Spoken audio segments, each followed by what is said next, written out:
So hello everyone and good evening सभी को। उम्मीद करता हूँ मेरी वॉइस प्रॉपर आ रही होगी सभी तक। एक बार कंफर्म कर देंगे फिर हम लोग स्टार्ट करते हैं आज का जो टॉपिक है, दैट इज़ लास्ट। आज हम लोग का लेक्चर होने वाला मॉडर्न हिस्ट्री का। और भले ये टॉपिक क्विट इंडिया मूवमेंट ने मैंने रखा है, बट उसके पहले भी बहुत सारी चीज़ें हुई और वो सारी चीज़ें भी हम लोग देखने वाले हैं। ठीक है, कल हम लोगों ने कहाँ पे छोड़ा था सारी चीज़ों को? तो कल हम लोगों ने छोड़ा था, अगर आपको याद आ रहा हो, 1931 पे छोड़ा था ना। 1931 में हम लोगों ने देखा था कि गांधी जी को जेल हो गई थी। सिविल डिसओबीडियंस मूवमेंट जो है वो उन्होंने रीस्टार्ट कर दिया था। 1931 में जो सेकेंड राउंड टेबल कॉन्फ्रेंस हुई थी, दूसरा गोलमेज सम्मेलन हुआ था लंदन में, तीनों ही लंदन में हुए थे, बट सेकेंड वाले में गांधी जी और कांग्रेस ने पार्टिसिपेट किया था। और उसमें वापस आने के बाद, क्योंकि उनकी डिमांड्स नहीं मानी गई थी, तो गांधी जी को फिर से जेल में डाल दिया गया था। और इसी वजह से कहाँ पे? यरवदा जेल, पूना में। तो यहाँ से अब हमें सारी चीज़ें स्टार्ट करनी है।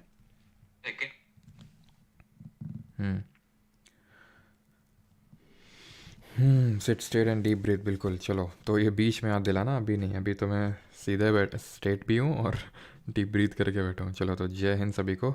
रेमन, आकांक्षा, देवेश, काजल, चलो सभी को गुड इवनिंग। यरवदा जेल में आज अम्बेडकर जी से मुलाकात करवानी, बिल्कुल। चलो मुलाकात करवाते हैं, लेकिन मुलाकात करवाने के लिए कोई रीज़न भी तो चाहिए, कारण भी तो चाहिए मुलाकात के लिए। ऐसे ही थोड़ी ना मुलाकात हो जाती है, कोई तो कारण लेके जाओगे। तो वो कारण दिया किसने? वो कारण दिया रैमसे मैकडोनल्ड ने। उसने जो है, रैमसे मैकडोनल्ड ने जो है बर्गर खिलाया गांधी जी को। नहीं, रैमसे मैकडोनल्ड एक कम्युनल अवार्ड लेके आता है। What is this communal award? तो बस इसको ऐसे समझो, ये एक सेपरेट इलेक्टोरेट है, पृथक निर्वाचन लेके आया। किसके लिए लेके आया? ये लेके आया मुस्लिम्स के लिए, यूरोपियंस के लिए, सिख्स के लिए, इंडियन क्रिश्चियंस के लिए, but more importantly depressed classes के लिए। डिप्रेस्ड क्लासेस मतलब एक तरह से हम बोल सकते हैं जो दलित वर्ग है हमारे देश का, उनके लिए ये लेके आया। सबसे पहले याद करिए, फिर से मैं रिकॉल करवाना चाहूँगा, 1909 मॉर्ले मिंटो रिफॉर्म। सबसे पहले मुस्लिम्स के लिए सेपरेट इलेक्टोरेट यानी पृथक निर्वाचन आते हैं। उसके बाद 1919 में इसको एक्सटेंड किया जाता है एंग्लो इंडियंस, क्रिश्चियंस, इनके लिए। देन ये पहली बार है। अब इसमें मुस्लिम्स को भी था, यूरोपियंस को भी था, सिख्स को भी था, इंडियन क्रिश्चियंस को भी था, जिनको पहले भी मिल चुका है। यहाँ तक कि कुछ सीट्स में मराठास को भी था। बट हमें लेना देना है डिप्रेस्ड क्लासेस से। क्यों? क्योंकि इसी की वजह से साइन होगा Poona pact between Gandhi ji and Ambedkar ji. Again क्यों? क्योंकि डिप्रेस्ड क्लासेस को जो सेपरेट इलेक्टोरेट की जो डिमांड है, ये एक्चुअल में अम्बेडकर जी ही करके आए थे। जो तीनों राउंड टेबल कॉन्फ्रेंसेज हुई थी, गोलमेज सम्मेलन, उसमें अम्बेडकर जी की डिमांड थी कि हमें ये दिया जाए, क्या? Separate electorate. क्यों? क्योंकि उनका ये कहना था कि ब्रिटिशर से कि you have to treat depress classes as a separate entity within Hinduism. यानी कि ये, इसको आप विद इन हिंदुइज्म मत समझिए कि ये हिंदुइज्म है, नहीं, हिंदू से अलग इनको समझिए। क्यों? क्योंकि इनको एक तरह से बहुत ही भेदभाव सहना पड़ता है। बट गांधी जी इसके खिलाफ थे। उनका ये मानना था कि अगर उनको हम अलग कर देंगे, हिंदू कम्युनिटी में से उनको अलग कर देंगे, तो बजाय कि वो जो हम जिसके लिए काम करना चाहते हैं कि उनको एसिमिलेट करें, सम्मिलित करें, वो एसिमुलेट ना होकर एनिलेट हो जाएंगे, अलग हो जाएंगे। और वो अम्बेडकर जी नहीं चाहते थे। तो यहाँ पे अम्बेडकर जी और गांधी जी के पॉइंट ऑफ व्यू में, सोच में डिफरेंस था। और इस बात को लेके यहाँ पे दोनों लोगों के बीच में टसल हो जाती है। कैसी? यरवदा जेल पूना में Gandhi ji fast unto death में चले जाते हैं। यरवदा जेल जो कि पूना में जहाँ गांधी जी बंद थे, वो वहाँ पे फास्ट एंड टू डेथ के लिए चले जाते हैं। मतलब कि खाना नहीं खाएंगे जब तक इसको वापस नहीं लिया जाएगा कम्युनल अवार्ड को। मैकडोनल्ड हितैषी बन रहा था कि हम तो इंडिया के बड़े हितैषी हैं, इसलिए हम ये सब लेके आए हैं। लेकिन गांधी जी का कहना था कि इससे और डिवीजन बढ़ जाएगा, और वो जो अलग हैं with in Hinduism depress classes, वो और अलग हो जाएंगे और उनके बीच में डिवीजन हो जाएगा। तो इसीलिए उन्होंने एक ऑल इंडिया अनटचेबिलिटी लीग भी फॉर्म करते हैं, जब वो जेल में थे तभी। ठीक है, all India anti untouchability league, untouchability league वो सेटअप करते हैं। ठीक है, वो एक हरिजन करके जर्नल लाते हैं या फिर वीकली लाते हैं। हरिजन एक वीकली लेके आते हैं, यानी साप्ताहिक जिसको हम बोल सकते हैं। अब ये एक्चुअल में जो हरिजन शब्द है, हरि और जन यानी कि भगवान के लोग, ये गांधी जी ने ही टर्म को कॉइन किया था और इसके सख्त नफरत करते थे अंबेडकर जी, क्योंकि उनका ये कहना था सिर्फ हरि के जन बोलने से सारी चीज़ें जो समस्याएं वो नहीं सुलझ जाएंगी, एक्चुअल में कुछ करना भी पड़ेगा। तो इसलिए थोड़े से इन लोग डिप्रेस क्लासेस को लेकर खासकर गांधी जी और अंबेडकर जी के बीच में काफ़ी स्ट्राइफ थी। और गांधी जी ने हरिजन सेवक संघ भी बनाया, ठीक है, ये ध्यान रखनी सारी चीज़ें आपको, हरिजन सेवक संघ। तो ये ऑर्गेनाइजेशन याद रखना, एक तो एंटी अनटचेबिलिटी लीग और हरिजन सेवक संघ, और ये जो वीकली लेके आए हरिजन, ठीक है। यहाँ तक आई होप सभी को क्लियर होगा। अब यहाँ पे जब Gandhi ji fast unto death में जाते हैं तो अंबेडकर जी इस बात को, और हाँ अगर ये कभी पूछ ले कि कब मतलब ये बनी थी, तो 1932 ऑब्वियस है, बिकॉज हम उसी टाइम पीरियड की बात करें जब गांधी जी जेल में थे। और ये जो कम्युनल अवार्ड आया ये 1932 में आया, 1932 में आया, ठीक है, 1932 में आता है। तो अब क्योंकि ये दोनों लोग के बीच में स्ट्राइफ हो गई, गांधी जी बोल रहे थे इसको वापस लो, अंबेडकर जी सपोर्ट कर रहे थे कम्युनल अवार्ड का। तो अंबेडकर जी को जो हमारे कुछ पॉलिटिकल लीडर्स उन्होंने समझाया कि भाई देखिए ऐसे तो फिर गांधी जी को कुछ भी हो सकता है, तो उसके लिए फिर हमें ही जिम्मेदार ठहराया जाएगा, तो कुछ हम मामला सुलझाते हैं। तो इसलिए अंबेडकर जी फिर को ले गए जवाहरलाल नेहरू, उनके पिता मोतीलाल नेहरू, मदन मोहन मालवीय, सब लोग गए और मिले वहाँ पे, और एक एग्रीमेंट हुआ। क्या एग्रीमेंट हुआ कि इस कम्युनल अवार्ड को वापस लिया जाएगा by the government. But Ambedkar ji ने ये बोला कि अगर वापस लेंगे, मतलब वापस करने के लिए बोलेंगे, तो आपको एक प्रॉमिस करना होगा, एंड दैट इज़ कि जो एक तरह से रिजर्व्ड सीटें हैं डिप्रेस क्लासेस के लिए वो बढ़ानी होंगी, ठीक है। अब कितनी क्या बढ़ानी हुई कैसे, वो सब हमें जानने की ज़रूरत नहीं है, बस मैंने क्लियर कट आपको ये बता दिया कि भाई यहाँ से, क्योंकि फास्ट एंड टू डेथ में गांधी जी चले गए थे, उन्होंने एक तरह से फोर्स कर दिया था ब्रिटिश गवर्नमेंट को ये वापस करने के लिए। और उन्होंने वापस क्यों लिया ब्रिटिश गवर्नमेंट ने, बिकॉज अंबेडकर जी ने बोला ठीक है वापस ले लो। क्यों? क्योंकि वो Gandhi ji fast unto death में चले गए थे। But Gandhi ji agreed on behalf of Ambedkar कि ठीक है, जो रिजर्व सीट है उनको हम एक्सटेंड करने के फेवर में हैं। और अब अगर आपसे पूछेगा पूना पैक्ट कब साइन हुआ, 1932। किसके बीच में साइन हुआ? अंबेडकर जी एंड गांधी जी के बीच में। कहाँ पे साइन हुआ? यरवदा जेल पूना में। लेकिन कहीं कहीं पे ये गांधी जी ना हो कि आपको मदन मोहन मालवीय मिलेंगे, और वो भी सही है। क्यों? क्योंकि गांधी जी के बिहाफ में, वो तो जेल में थे, तो मदन मोहन मालवीय ने साइन किए थे। एसएससी ने जो अभी तक क्वेश्चन पूछा उसमें गांधी जी ही दिए हैं, मदन मोहन मालवीय तो अभी तक मैंने नहीं देखा, लेकिन कुछ एग्जाम में कभी कभी मदन मोहन मालवीय दे देता है, इसलिए मैंने आपको ये चीज़ बता दी। बस इसमें इसके अलावा एक रत्ती भर भी हमें कुछ एक्स्ट्रा पढ़ने की ज़रूरत नहीं है। पूना पैक्ट हो गया ख़त्म, 1932 चला गया।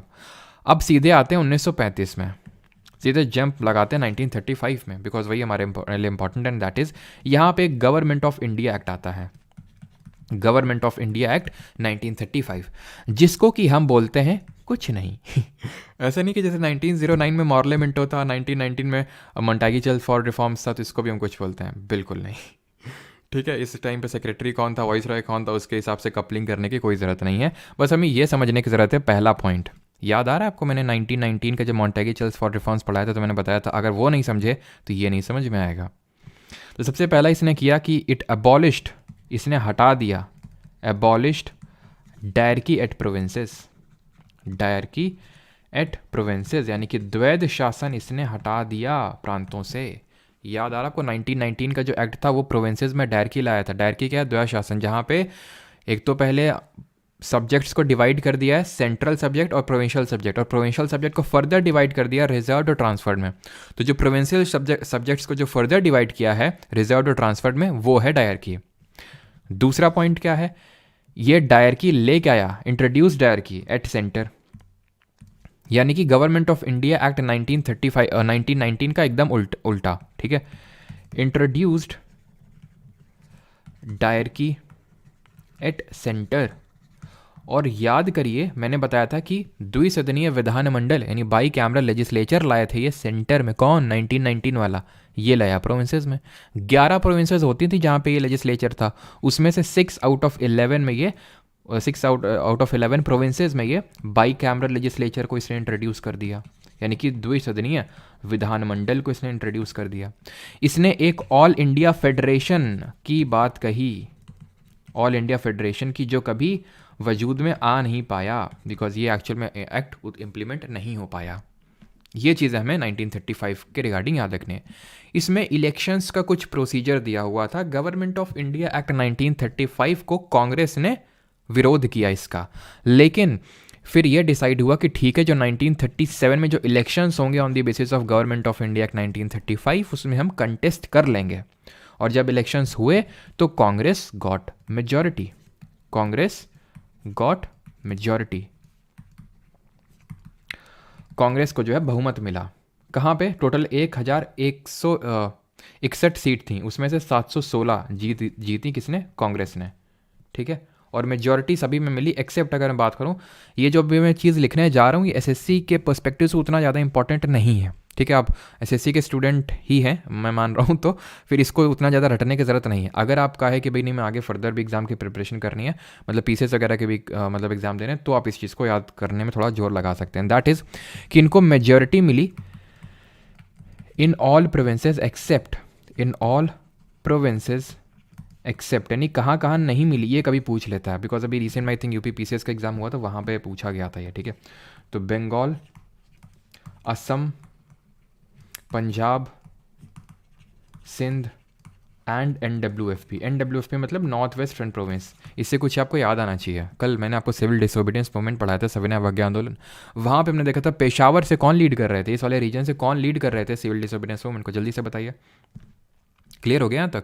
1937 में इलेक्शंस हुए, कांग्रेस को मेजॉरिटी मिली और ऑल प्रोविंसेस एक्सेप्ट दिस।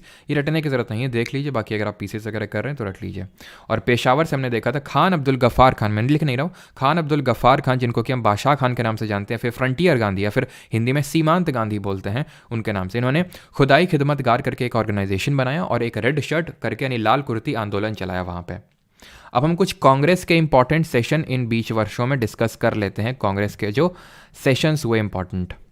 एक तो 1936 का, 1936 का, हमने पिछला वाला देखा था 1931 कराची सेशन, जहाँ पे द गोल ऑफ पूर्ण स्वराज वॉज रीइटरेटेड, मतलब सबसे पहले पूर्ण स्वराज का मतलब बताया गया था। 2 रेजोल्यूशन पास किए गए थे, one regarding fundamental rights and the other regarding national economic programme. और क्या किया गया था? गांधी इरविन पैक्ट को एंडोर्स किया गया था। ये सारी चीज़ें करी गई थी। 1936 की अगर हम बात करें तो ये सेशन होता है कहाँ पे? लखनऊ में। ठीक है, लखनऊ में ये सेशन होता है और ये सेशन इसलिए इम्पॉर्टेंट है बिकॉज इसी सेशन के बाद हमारी ऑल इंडिया किसान सभा बनती है। ऑल इंडिया किसान सभा का गठन होता है 1936 में, 1936 में। कौन करते हैं?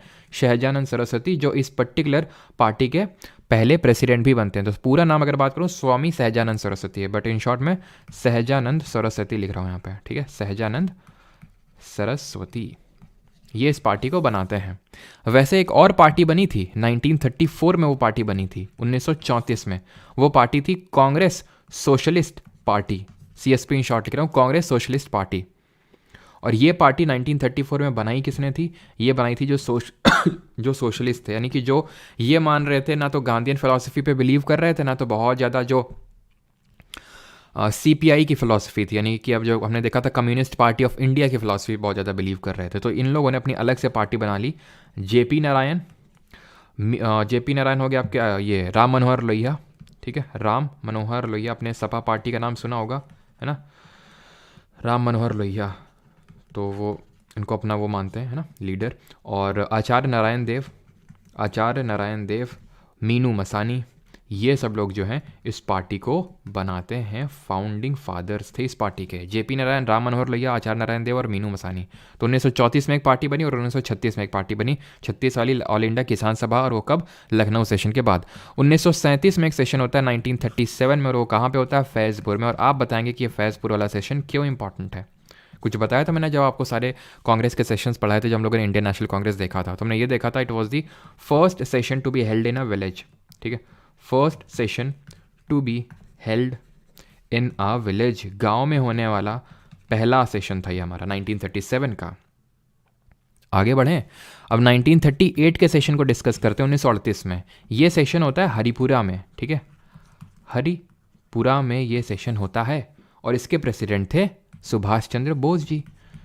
ठीक है, चुनाव होते थे प्रेसिडेंटशिप के लिए, बोस जी जीत गए, बन गए। ये थोड़े से रैडिकल थे, रैडिकल इन नेचर के, मतलब एग्रेसिव थे कि तुरंत एक्शन लेने पे बिलीव करते थे। है ना। ऐसा नहीं कि जैसे गांधी जी किस पे बिलीव करते थे, टेम्पो बिल्ड करने पे, टेम्पो टेम्पो वाला नहीं, कानपुर वाला टेम्पो नहीं, ठीक है, वो वाला टेम्पो नहीं जिसमें बैठ गया था। टेम्पो का मतलब एक मोमेंटम बिल्ड करने में, कि एकदम से लॉन्च कर देंगे तो ब्रिटिशर्स उसको सप्रेस कर देंगे, गांधी जी का ये मानना था। उसके लिए हमें पहले टेम्पो बिल्ड करना पड़ेगा, लोगों के बीच में जा जाके थोड़ा सा उनके बीच में प्रचार करना पड़ेगा, तब धीरे धीरे धीरे धीरे धीरे वो बिल्ड होगा टेम्पो। और अभी हम देखेंगे किस तरह से गांधी जी ने क्विट इंडिया मूवमेंट, भारत छोड़ो आंदोलन का टेम्पो बिल्ड किया।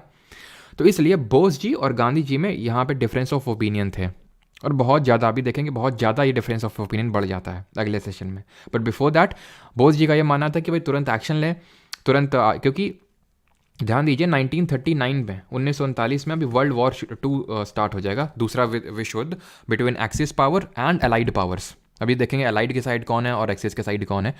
तो ये थे कि भाई तुरंत उसका फ़ायदा उठाओ और इनके अगेंस्ट एग्रेशन करो और इंडिया को आज़ादी दिलाओ और इंडिया को एक इकोनॉमिक पाथ पे लेके चलो। इकोनॉमिक पाथ पे लेके चलो से अब यहाँ पे मैं एक आपको पार्टी बताना चाहूँगा बोस जी की, बिकॉज ये इकोनॉमिक प्लानिंग में बहुत बिलीव करते थे कि इंडिया को अगर एकदम से फिर से वो सोने की चिड़िया बनाना है तो हमें इकोनॉमिक प्लानिंग करनी पड़ेगी। और he formed national planning committee, national planning committee बनाते हैं ये कब? तो नेशनल प्लानिंग कमेटी बनती है 1938, 1938 में। और इसके जो पहले चेयरमैन थे, first chairman was Jawaharlal Nehru, ठीक है, नेहरू जी हमारे इसके पहले चेयरमैन थे, पहले अध्यक्ष थे नेशनल प्लानिंग कमेटी के। राष्ट्रीय योजना समिति हम बोल सकते हैं इसको हिंदी में। बनाई बोस जी ने थी हरिपुरी सेशन के बाद, और जवाहरलाल नेहरू उसके पहले चेयरमैन, फिर पहले प्रेसिडेंट थे। अब होता है 1939 में सेशन, गांधी जी को पता था बोस जी फिर चुनाव लड़ेंगे, और बात तो सही थी। तो गांधी जी ने इस बार अपना रिप्रेजेंटेटिव खड़ा किया बोस जी के खिलाफ, पट्टाभी सीतारमैया को, पट्टाभी सीतारमैया, ठीक है, रमैया, इनको खड़ा किया किसके खिलाफ? बोस जी के खिलाफ, सुभाष चंद्र बोस। और बोस जी जीत गए, क्योंकि जो कांग्रेस जो प्रोविंशियल कमिटीज़ थी उनका सपोर्ट बोस जी की तरफ था, ये जीत गए। और जब जीत गए तो गांधी जी के स्टेटमेंट था कि ये पट्टाभी सीतारमैया की डिफीट नहीं, ये मेरी डिफीट है, ये मेरी हार है। गांधी जी ने मतलब कोई बहुत विरोध नहीं किया कि नहीं बनने चाहिए, उन्होंने पूरी तरह से एक्सेप्ट किया कि ठीक है सुभाष चंद्र बोस अब प्रेसिडेंट हो गए 1939 में। लेकिन इनके कुछ ऐसे ओपिनियन थे, कुछ ऐसे विचार थे, कुछ इनके ऐसे शब्द थे जिसको लेके अंदर ही अंदर जिन्होंने इनको सपोर्ट किया था वो भी अब इनको अपोज करने लगे बोस जी को। इन्होंने पहले तो कुछ एक्यूजेशंस लगाए जो कुछ कांग्रेसमैन थे उनके ऊपर, और दूसरी चीज़ इन्होंने जो करी थी दैट वाज कि ये बोल रहे थे कि तुरंत ही अभी क्विट इंडिया मूवमेंट, या फिर हम बोल सकते हैं सिविल डिसोबीडियंस मूवमेंट लॉन्च कर दो। इनका ये कहना था कि तुरंत ही, क्योंकि अब 1939 ये जो ईयर है ये बहुत इंपॉर्टेंट है, बिकॉज यहाँ से वर्ल्ड वॉर 2 स्टार्ट हो जाता है। तो बोस जी का ये मानना था ये मौके का फ़ायदा हमें उठाना चाहिए। बट गांधी जी इसके बिल्कुल मूड में नहीं थे, बिकॉज उनका ये कहना था ना तो अभी सारे कांग्रेसमैन इसके लिए प्रिपेयर्ड हैं और ना ही मासेज इसके लिए, यानी लोग प्रिपेयर्ड हैं इसके लिए। ऐसे हम कर देंगे वो सप्रेस कर देंगे ब्रिटिशर्स। बट बोस जी का कहना था नहीं होना चाहिए। तो इन्होंने काफ़ी कन्विंस किया, गांधी जी नहीं माने, और जो बोस जी के कुछ स्टेटमेंट थे उसकी वजह से बोस जी को रिज़ाइन करना पड़ा from Congress. He was resigned, मतलब ही रिज़ाइंड, और उनको फिर बाद में रिमूव भी कर दिया था, उनको गया था उनके कुछ स्टेटमेंट की वजह से। जो कांग्रेस वर्किंग कमेटी थी उसने इनको रिमूव कर दिया था बाद में। तो रिज़ाइन करने के बाद इन्होंने उन्नाव में all India forward bloc party बनाई, all India forward bloc, and वो within the Congress party बनाई, मतलब कि ऐसा कोई अलग से नहीं। जैसे स्वराज पार्टी हमने देखी थे 1923 में, that worked with in the Congress, वैसे ऑल इंडिया फॉरवर्ड ब्लॉक भी जो 1939 में गांधी जी ने बनाई, बोस जी ने बनाई 1939 में, that worked with in the Congress. तो किसके बाद ये जो त्रिपुरी सेशन हुआ, ये एक्चुअल में 1939 का जो सेशन होना था वो त्रिपुरी में होना था। त्रिपुरी जबलपुर मध्य प्रदेश में पड़ता है ये, ठीक है, जबलपुर एमपी में, जबलपुर एमपी। और हरिपुरा की बात करें गुजरात में पड़ता है, ठीक है, हरिपुरा गुजरात में पड़ता है ये। क्लियर है यहाँ तक सभी को? 1939 तक किसी कोई डाउट तो नहीं है? हम लोगों ने देख लिया माकुर उन्नाव में इन्होंने पार्टी बनाई, all India forward bloc party. किसी कोई डाउट होगा तो यहाँ तक बता देगा। देन हम लोग आगे बढ़ते हैं, दैट इज़ अब 1939 चालू हो गया था, तो मैं थोड़ा सा वर्ल्ड वॉर 2 के बारे में एक्सप्लेन कर देता हूँ। 1939 वर्ल्ड वॉर 2 बिगिंस, और ये किसके बीच में होता है? एक साइड थी एलाइड पावर्स, ठीक है, एलाइड पावर्स, और एक तरफ एक्सिस पावर्स। एलाइड में अगर बात करूं तो ब्रिटेन हो गया, ठीक है, ब्रिटेन यानी यूके, यूएसए हो गया, यूएसएसआर यानी जो पहले अब रशिया है, ठीक है, तो ये सब एक साइड में थे।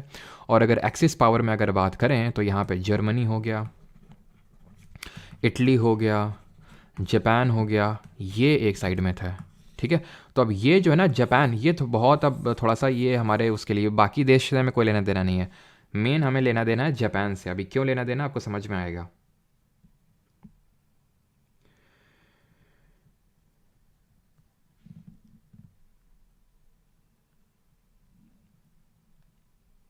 फैज़पुर कहाँ है? फैज़पुर महाराष्ट्र में पड़ता है, आनंद साहिल है ना।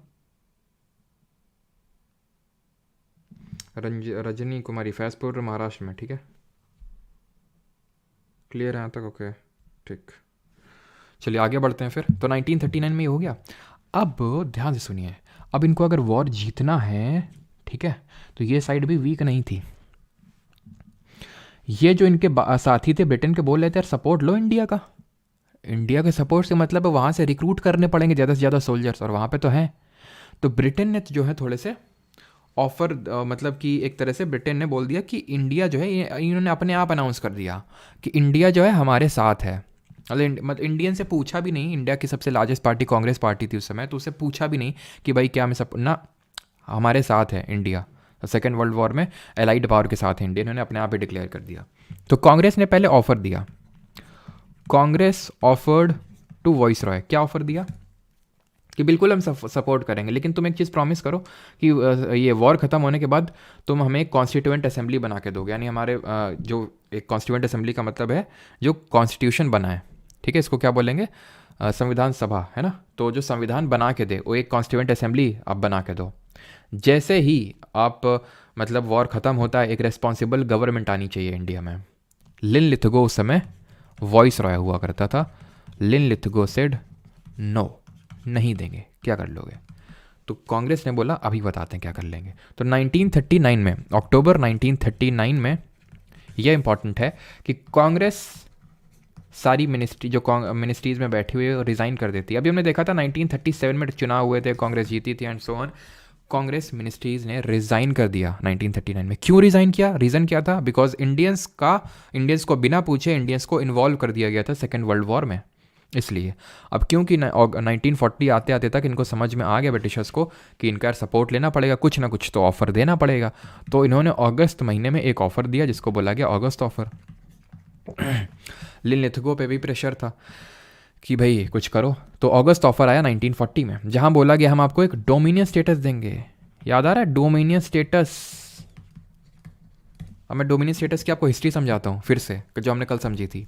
कैलकाटा का सेशन था 1928 का, जहाँ पे याद करो कि नेहरू बोस जी लोग बोले थे नहीं नहीं हमें स्वराज चाहिए, पूर्ण स्वराज, कंप्लीट इंडिपेंडेंस। तो भाई गांधी जी और मोतीलाल नेहरू जी ने बोला कि कोई नहीं, 1 साल का अल्टीमेटम इनको देते हैं, अगर डोमिनियन स्टेटस की डिमांड एक्सेप्ट नहीं करी तो फिर हम पूर्ण स्वराज मानेंगे। और इन्होंने 1 साल तक नहीं मानी। देन अगेन फिर याद करो दिल्ली मैनिफेस्टो दिया गया इरविन को, नहीं हल्के में लिया। अगेन फिर लाहौर का सेशन हुआ जहाँ बोला गया कि हम सिविल डिसोबीडियंस मूवमेंट लॉन्च करेंगे।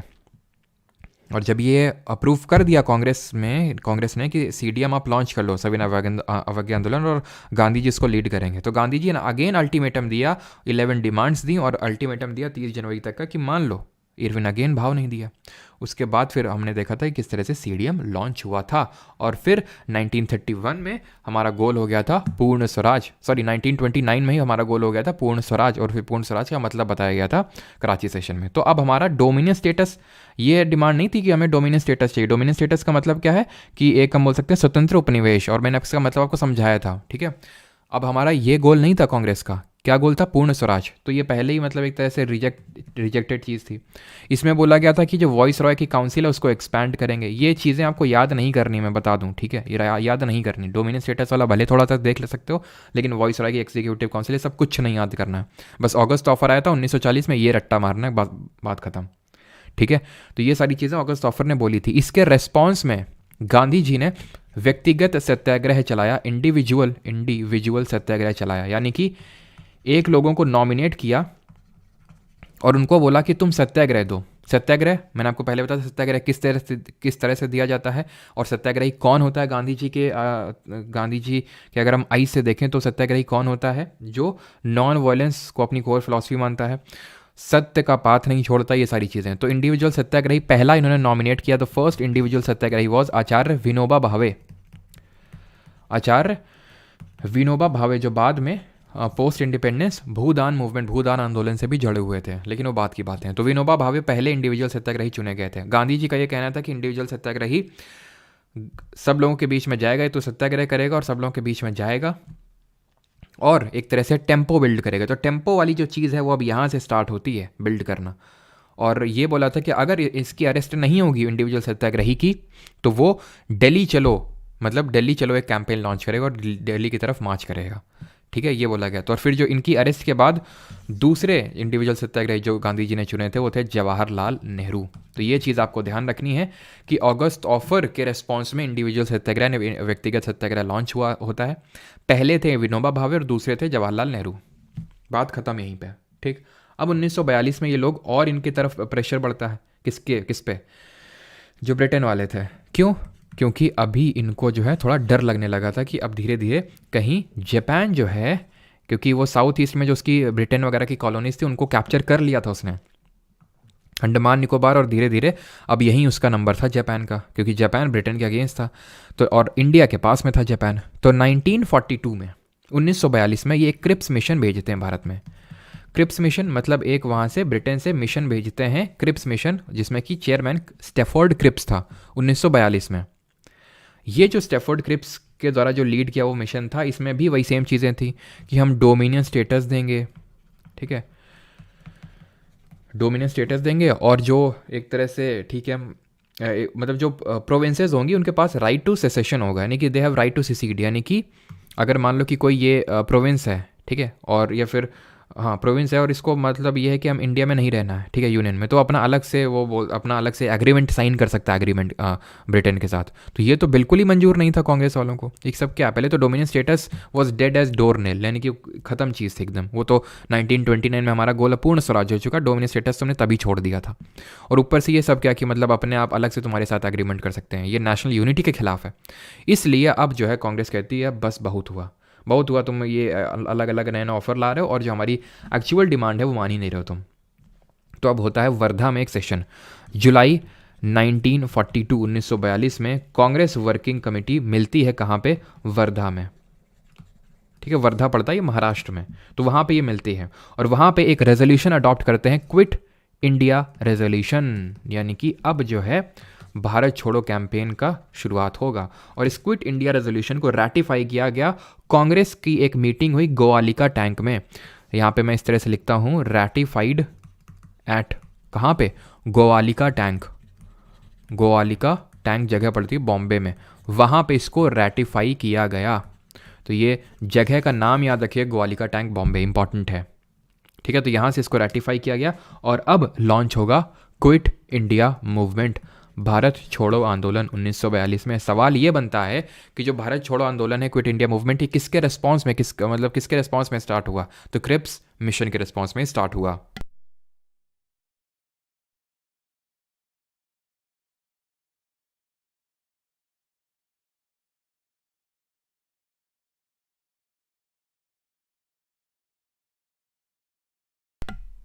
आई थिंक वॉइस चला गया होगा ना, अभी आ गया होगा वॉइस। ठीक है, चलो, तो क्विट इंडिया मूवमेंट किसके रिस्पॉन्स पे स्टार्ट हुआ था? 1942 में स्टार्ट हुआ था, क्रिप्स मिशन के रिस्पॉन्स में, भारत छोड़ो आंदोलन। अब इसके मेन पहले ही गांधी जी ने इंस्ट्रक्शंस दे दिए थे। अब गांधी जी का ये था कि भाई टेम्पो बिल्ड हो चुका है इंडिविजुअल सत्याग्रह से, अब लॉन्च कर सकते हैं एक मास स्ट्रगल, भारत छोड़ो आंदोलन। गांधी जी का ये कहना था कि मतलब सबसे अपनी अपनी उन्होंने अलग एक अपनी बात रखी। आर्मी वालों से बोला कि रिज़ाइन मत करो, ठीक है, लेकिन अपने लोगों पे फायर मत करना। स्टूडेंट से बोला अगर कॉन्फिडेंट हो तो पढ़ाई छोड़ सकते हो, नहीं कॉन्फिडेंट हो मत छोड़ो। लोगों से बोला कि आप जैसे कि कुछ लोग हैं, जैसे कि अभी ऐसा था कि देसी रियासतें थी, प्रिंसली स्टेट हुआ करते थे, कि भाई ब्रिटेन जो है डायरेक्टली रूल नहीं कर रहा है, वहाँ पे किसी को बिठा रखा है और उसके थ्रू रूल कर रहे हैं। ठीक है, तो अगर वो एंटी ब्रिटिशर है जो प्रिंसली स्टेट में बैठा हुआ है तो ही सपोर्ट करें उसका, यानी लोगों से कहा, और नहीं है तो फिर सपोर्ट ना करें। तो इस तरह के इंस्ट्रक्शंस दिए गांधी जी के, ये साफ साफ इंस्ट्रक्शन थे कि ठीक है रिज़ाइन मत करो, लेकिन अपने लोगों पे फायर भी नहीं करना। ये इनके कुछ इंस्ट्रक्शंस थे गांधी जी के। ठीक है, और यहाँ से अब स्टार्ट होता है क्विट इंडिया मूवमेंट। लेकिन इसमें इंपॉर्टेंट चीज़ ये है इस मूवमेंट में कि पहले दिन ही, फर्स्ट डे ही, इसमें जितने भी इंपॉर्टेंट लीडर्स थे उनकी सबकी हो जाती है अरेस्ट और इनको एक अनजानी जगह में ले जाया जाता है। कहाँ ले जाया जाता है किसी को नहीं पता। तो अब क्योंकि ये मूवमेंट एक लीडरलेस मूवमेंट में चेंज हो जाता है अपने पहले दिन ही, तो अगर पूछ ले इसमें लीडर कौन थे क्विट इंडिया मूवमेंट में, कोई लीडर नहीं था, because it was a leaderless movement. पहले दिन ही सबकी अरेस्ट हो गई, और जब अरेस्ट हो गई तो मेन यहाँ पे एक प्योर लीडर तो नहीं बोल सकते, लेकिन हाँ लीडिंग फ्रंट में निकल के आई अरुणा असफ अली। ये नाम बड़ा इंपॉर्टेंट है, ध्यान रखिएगा, अरुणा असफ अली, ठीक है। She presided over Congress working committee. अब इन्होंने जो है अध्यक्षता संभाली कांग्रेस वर्किंग कमेटी की, वही कांग्रेस वर्किंग कमेटी जिसने क्विट इंडिया रेजोल्यूशन अडॉप्ट किया था एट वर्धा सेशन में, ठीक है। अब क्योंकि लीडरलेस मूवमेंट हो गया तो कोई इंस्ट्रक्शन देने वाला था नहीं, और ब्रिटिशर्स एकदम फुल मूड में थे कि सप्रेस कर देंगे, इसको बढ़ने नहीं देंगे मूड, क्योंकि वहाँ पे भी इनको एक तरह से सही सारी चीज़ें नहीं जा रही थी, वर्ल्ड वॉर जो 2 चल रहा था उसमें भी, और यहाँ वो बिल्कुल नहीं चाहते थे कि जरा सभी कुछ इस तरह से टेम्पो बिल्ड हो मास मूवमेंट का। इसलिए अब यहाँ पे अंडरग्राउंड एक्टिविटीज़ स्टार्ट होती हैं। सर अंडरग्राउंड एक्टिविटीज़ क्या होती हैं? तो आपने एक पता नहीं कुछ में गैंग्स ऑफ वासेपुर में बोलते हैं ना, अब अंडरग्राउंड होने का वक्त आ गया है, ठीक है। ऐसा ही तो उसी में तो आई थिंक होता है ना, अंडरग्राउंड होने का वक्त आ गया, मतलब कि अब चीज़ें सामने नहीं करनी है, छुप के करनी है। अंडरग्राउंड एक्टिविटी का मतलब ये है। तो काफ़ी सारी अंडरग्राउंड एक्टिविटी होती हैं, और उसमें से जैसे उषा मेहता जी जो है हमारी, उषा मेहता, और वो कौन करते हैं? काफ़ी लोग, जैसे कि हमारे आचार्य नारायण देव, जयप्रकाश नारायण, मीनू मसानी, ठीक है, ये सब लोग अंडरग्राउंड एक्टिविटीज़ करते हैं अपने अपने लेवल पे। उषा मेहता ये इंपॉर्टेंट है, ये एक अंडरग्राउंड रेडियो लॉन्च कर देती है, अंडरग्राउंड रेडियो चलाती हैं बॉम्बे में। इंपॉर्टेंट है ये underground radio in Bombay, clear. Parallel government setup होती हैं, पैरेलल गवर्नमेंट, पैरेलल मतलब समानांतर सरकारें स्टार्ट होती हैं। पैरेलल गवर्नमेंट का मतलब ये है कि रीजनल लेवल पे गवर्नमेंट सेटअप होती छोटी छोटी छोटी छोटी, जैसे महाराष्ट्र में कुछ और आपकी बंगाल में कोई और, यूपी में कोई और, इस तरह से, ठीक है। तो बलिया में, बलिया कहाँ पड़ता है? यूपी में। तो यहाँ पे एक चिट्टू पांडे करके हैं, वो चिट्टू पांडे, ये पैरेलल गवर्नमेंट यहाँ पे सेटअप करते हैं। तामलुक में जातीय सरकार जो है एक बनती है, जातीय सरकार। और सतारा महाराष्ट्र में, ये आपका है वेस्ट बंगाल, और ये सतारा आपका महाराष्ट्र में। तो सतारा में सेटअप होती है प्रति सरकार, और इस प्रति सरकार को कौन लीड करते हैं? प्रति सरकार को लीड कर रहे हैं YB चौहान, नाना पाटिल, ये सब लोग इसको लीड कर रहे हैं, ठीक है, नाना पाटिल, क्लियर। कौन कहाँ से लीड कर रहा है ये इंपॉर्टेंट है, पैरेलल गवर्नमेंट वाला, ये चीज़ ध्यान रखना। अगर आपको याद आ रहा हो, जो हमारी वानर सेना है, मुक्ति वाहिनी है, ये सब कहाँ पे सेटअप हुई थी? CDM के टाइम पे सेटअप हुई थी, सिविल डिसोबीडियंस मूवमेंट। और वो चीज़ कि भाई ज़मींदारी एरियाज़ में चौकीदार टैक्स कैंपेन चला था, नो रेवेन्यू, यानी कि कोई रेवेन्यू नहीं देना रैयतवाड़ी एरियाज़ में, और defiance of forest laws in central province, वो कहाँ पे स्टार्ट हुआ था? नॉन कॉपरेशन मूवमेंट, असहयोग आंदोलन में। वानर सेना और ये सब मुक्ति वाहिनी सब कहाँ बनी थी? CDM में। पैरेलल गवर्नमेंट कहाँ बन रही है? QIM में, क्विट इंडिया मूवमेंट में। क्विट इंडिया मूवमेंट को ऐसा नहीं हर कोई सपोर्ट कर रहा था, ये ध्यान रखना, नॉट दैट मच इंपॉर्टेंट, बस थोड़ा सा पता होना चाहिए कि जो मुस्लिम लीग थी, ठीक है, मुस्लिम लीग और हिंदू महासभा ये सपोर्ट नहीं कर रहे थे इसको, बिल्कुल भी। मुस्लिम लीग के अपने एक्चुअल रीजंस थे, इसको पाकिस्तान चाहिए था, सेपरेट एक नेशन चाहिए था फॉर मुस्लिम्स। तो इसको लगा कि अगर हेस्टी यहाँ से रिसीड कर जाएंगे, ब्रिटिशर्स चले जाएंगे, तो फिर पाकिस्तान तो उसको कभी मिल ही नहीं पाएगा। 23 मार्च को, इसीलिए 23 मार्च 1943 को पाकिस्तान डे ऑब्जर्व करती है मुस्लिम लीग, ठीक है, पाक डे वॉज ऑब्जर्व्ड। अब यहाँ से इनका मेन एक तरह से डिमांड था कि बस हमें तो एक अलग से देश चाहिए, इनको और कुछ लेना देना नहीं है, बस हमें अलग देश चाहिए, पाकिस्तान। अब क्योंकि कांग्रेस और मुस्लिम लीग के अब यहाँ पे बिल्कुल ही अलग अलग रास्ते हो चुके थे, दोनों की अलग ही डिमांड्स थी, तो इसलिए अब डिफरेंट लोग आते हैं अपने अपने फॉर्मूला लेके, ताकि एक कंसेंसस बिल्ड हो सके मुस्लिम लीग और कांग्रेस के बीच में। सबसे पहले C राजगोपालाचारी अपना लेके आते हैं CR फॉर्मूला। कौन लेके आते हैं? C राजगोपालाचारी। कब? 1944 में, 1944 में लेके आते हैं इसको। बट मुस्लिम लीग इसको नहीं मानती है। वो क्या था, क्यों नहीं मानती, उससे हमें ज़्यादा कुछ लेना देना नहीं, क्योंकि ये जब एक्चुअल में ये इंप्लीमेंट ही नहीं हुआ, कुछ किसी ने इसको भाव ही नहीं दिया, तो फिर हम भी भाव नहीं देंगे इसको ज़्यादा। CR फॉर्मूला 1944, यहाँ तक कि UPSC ने भी आज तक कभी क्वेश्चन नहीं पूछे, तो SSC तो फिर कोई चारा ही नहीं है, ठीक है। देसाई लियाकत पैक्ट, यहाँ तक कि मैंने आज तक यही क्वेश्चन नहीं देखा कि CR फॉर्मूला कब आया था, अभी तक तो यही नहीं आया, उसके प्रोविजन तो बहुत दूर की बात है। देसाई लियाकत पैक्ट ये कौन लाता है? भूला भाई देसाई कांग्रेस के, और ये है लियाकत अली खान, पाकिस्तान का जो पहला प्रधानमंत्री बनता है बाद में, ये मुस्लिम लीग का है। इन दोनों लोग के बीच में ये अपना एक पैक्ट लेके आते हैं, ठीक है। तो देसाई लियाकत पैक्ट आता है, और इसके बाद मेन आता है भी 1944 में, और इसके बाद मेन आता है वैवेल प्लान। वैवेल कौन है? तो ये वैवेल उस समय नया वॉइस रॉय अपॉइंट किया गया था, बहुत सारी चीज़ों को ध्यान में रखते हुए। क्यों, क्या क्या सारी चीज़ें थी? एक तो भाई मुस्लिम लीग और कांग्रेस में सुलह करानी है, इंडियंस का कॉपरेशन सीख करना है, और 1943 में बंगाल में बहुत भयंकर फेमाइन आ चुका था। फेमाइन, ठीक है, एकदम फेमाइन मतलब कि लोग भूखमरी वगैरह इन सब चीज़ों की वजह से मर रहे थे लोग, ठीक है। तो उस चीज़ों को भी डील करना था, जिसको इसलिए भेजा गया था। तो ये अपना एक प्लान लेके आता 1945 में, क्योंकि उस समय तक सभी जो इंपॉर्टेंट लीडर्स थे वो जेल में थे, तो उनको वो रिलीज़ करवाता है और सबको शिमला में बुलवाता है। शिमला की ठंडक में आओ सब लोग, शिमला कॉन्फ्रेंस ऑर्गेनाइज करवाता है। बट अगेन यहाँ पे वही, यहाँ पे गांधी जी भी थे, जिन्ना भी था, सब कोई थे यहाँ पे, लेकिन अगेन मुस्लिम लीग का वही राग था, और मुस्लिम लीग और कांग्रेस के बीच में अगेन यहाँ पे नहीं बन पाई, और अगेन ये फेल हो गया। यहाँ पे इस सारी स्टोरी को हम लगाएंगे फुल स्टॉप, और यहाँ से अब हम देखेंगे इंडियन नेशनल आर्मी और बोस जी के बारे में, सुभाष चंद्र बोस जी के बारे में। क्यों? क्योंकि वो भी बहुत इंपॉर्टेंट हो जाता है, क्योंकि यहाँ पे जो इंडियन नेशनल आर्मी बनती है जापान में, वो धीरे धीरे यहाँ पे रिट्रीट कर रही थी। अंडमान निकोबार आइलैंड तो कैप्चर कर ही लिया था जापान ने, इंडियन नेशनल आर्मी का यूज़ करके वो यहाँ पे बढ़ रहे थे। तो अब यहाँ पे इनके लिए दिक्कतें स्टार्ट हो गई थी, तो पता तो होनी चाहिए इंडियन नेशनल आर्मी है क्या, किसने बनाई, क्यों बनाई, ये सारी चीज़ें। पहले यहाँ तक बताइए, किसी को डाउट तो नहीं है? फिर हम लोग आते बढ़ते आ गया।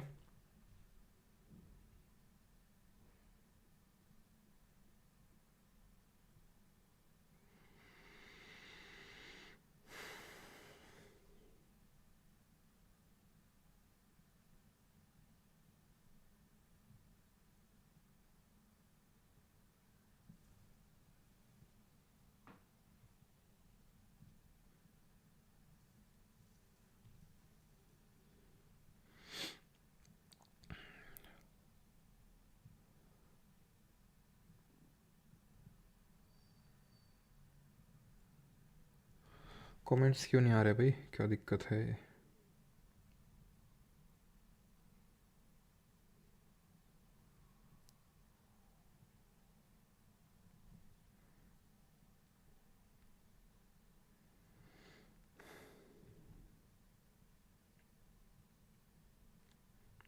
ओके क्लियर है, ओके ठीक ठीक ठीक, अभी उस पर आ रहे हैं, ठीक है।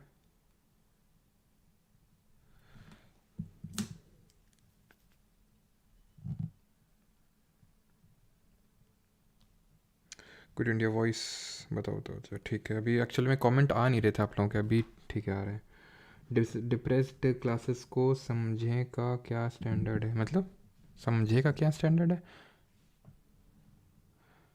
आज़ाद हिंद फौज क्या, तभी आ रहे हैं उसी पे, Indian national army Azad Hind फौज पे ही आ रहे हैं, ठीक है। कमेंट भी शिमला में चले गए। चलो सर, आज़ाद कब होंगे? बस करवा रहे हैं, बस 5 मिनट और रुक जाओ, अभी आज़ाद करवाते हैं तुमको, ठीक है। इसीलिए हमने अगले साल पे नहीं छोड़ा, सोचा कि इसी साल तुमको आज़ाद करवा दें। अगले साल से फिर संविधान बनाएंगे और पॉलिटी देखेंगे, है कि नहीं।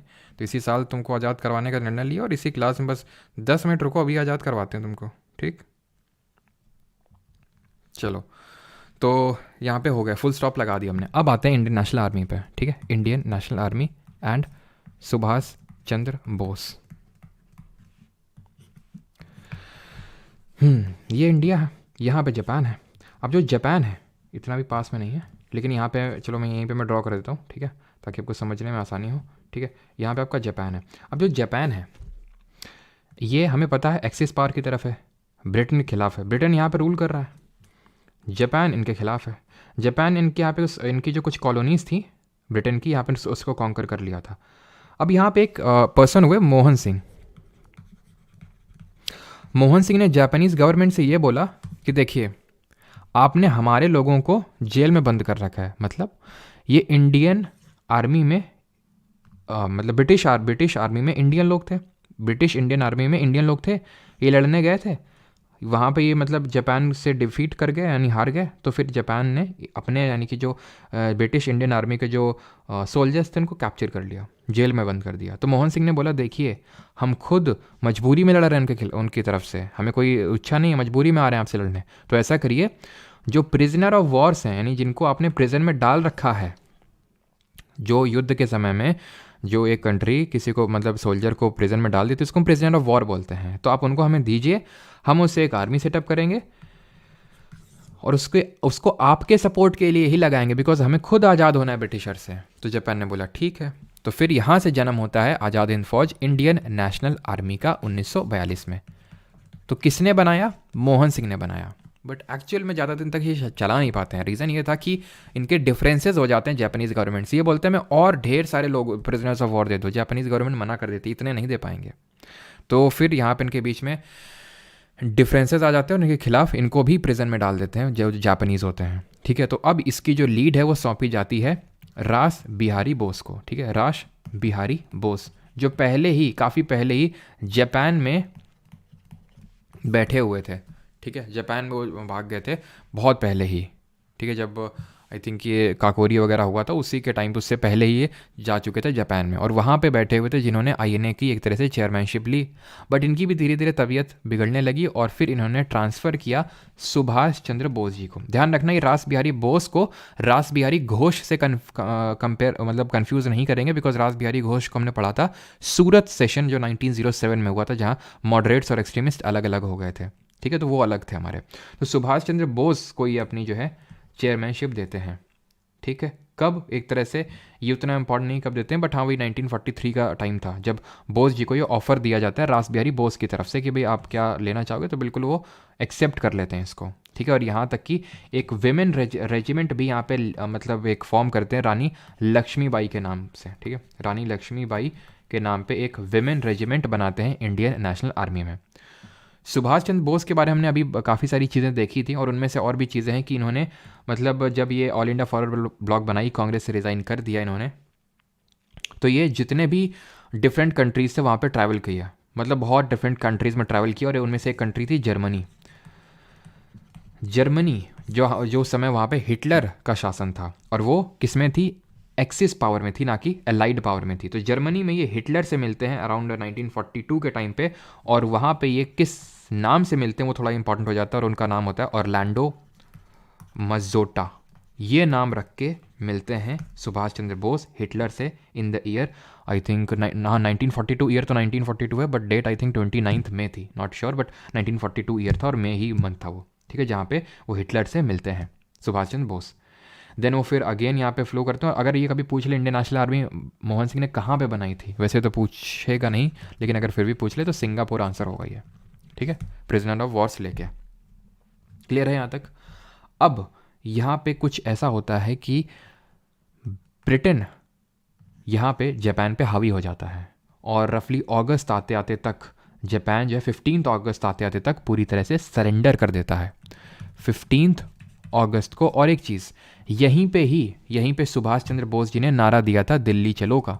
दिल्ली चलो मतलब एक्चुअल में जो यहाँ पे अंडमान निकोबार है इसको कैप्चर कर लिया था जापानीज़ ने, और ये बोस जी को ट्रांसफ़र कर दिया था, सुभाष चंद्र बोस जी को, जहाँ पे शहीद द्वीप और स्वराज द्वीप इनका नाम रख दिया था। आज भी ये हमारी प्रेजेंट गवर्नमेंट ने नाम चेंज किए हैं, पहले इनके कुछ नाम और हुआ करते थे, ब्रिटिशर्स के नाम पे थे ये। ठीक है, तो शहीद द्वीप और स्वराज द्वीप ये नेम किया था, और उसके बाद ये यहाँ पे अपना स्टेशन बना के दिल्ली चलो का यहाँ पे कैंपेन कर रहे थे, और तभी जापान जो है 15 अगस्त को सरेंडर कर देता है, हार जाता है। जापान सरेंडर्ड यहाँ पे। इसलिए जब ये सरेंडर कर दिए तो इंडियन नेशनल आर्मी भी सरेंडर कर गई, और 18 अगस्त को mysteriously Subhash Chandra Bose died at a airplane crash. ये माना जाता है कि इनकी डेथ हो गई। ठीक है, जो वियतनाम वाला इलाका है वहाँ पे इनकी डेथ हो गई, ये माना जाता है। अब एक्चुअल में क्या हुआ ये क्लियरली नहीं पता है। ठीक है, दिल्ली चलो का इन्होंने नारा दिया था, इन्होंने तुम मुझे खून दो मैं तुम्हें आज़ादी दूंगा, यानी give me blood I shall give you freedom. ठीक है, ये नारा इन्होंने दिया था, give me blood, I shall give you freedom, I shall give you freedom. और इन्होंने जय हिंद का भी नारा दिया था। And he was the first person to name Gandhi ji as the father of nation, यानी father of nation Gandhi ji को सबसे पहले सुभाष चंद्र बोस जी ने ही बोला था। ठीक, ये चीज़ क्लियर यहाँ तक। और एक चीज़ ध्यान रखना, डू और डाई, करो या मरो का जो नारा है ये गांधी जी ने दिया था क्विट इंडिया मूवमेंट के टाइम पे। ठीक है, डू और डाई का जो नारा है ये गांधी जी ने दिया था क्विट इंडिया मूवमेंट के टाइम पे, भारत छोड़ो आंदोलन के टाइम पे। ठीक है, यहाँ तक किसी का कोई डाउट तो नहीं है। देन हम बढ़ते हैं अपने लास्ट कंपोनेंट की तरफ।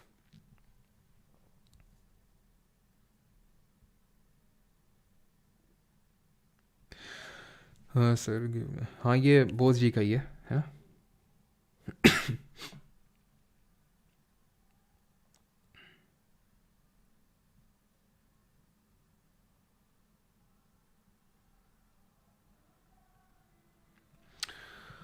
सर कमेंट एकदम फ्रीज क्यों हो जाते हैं यहाँ पे?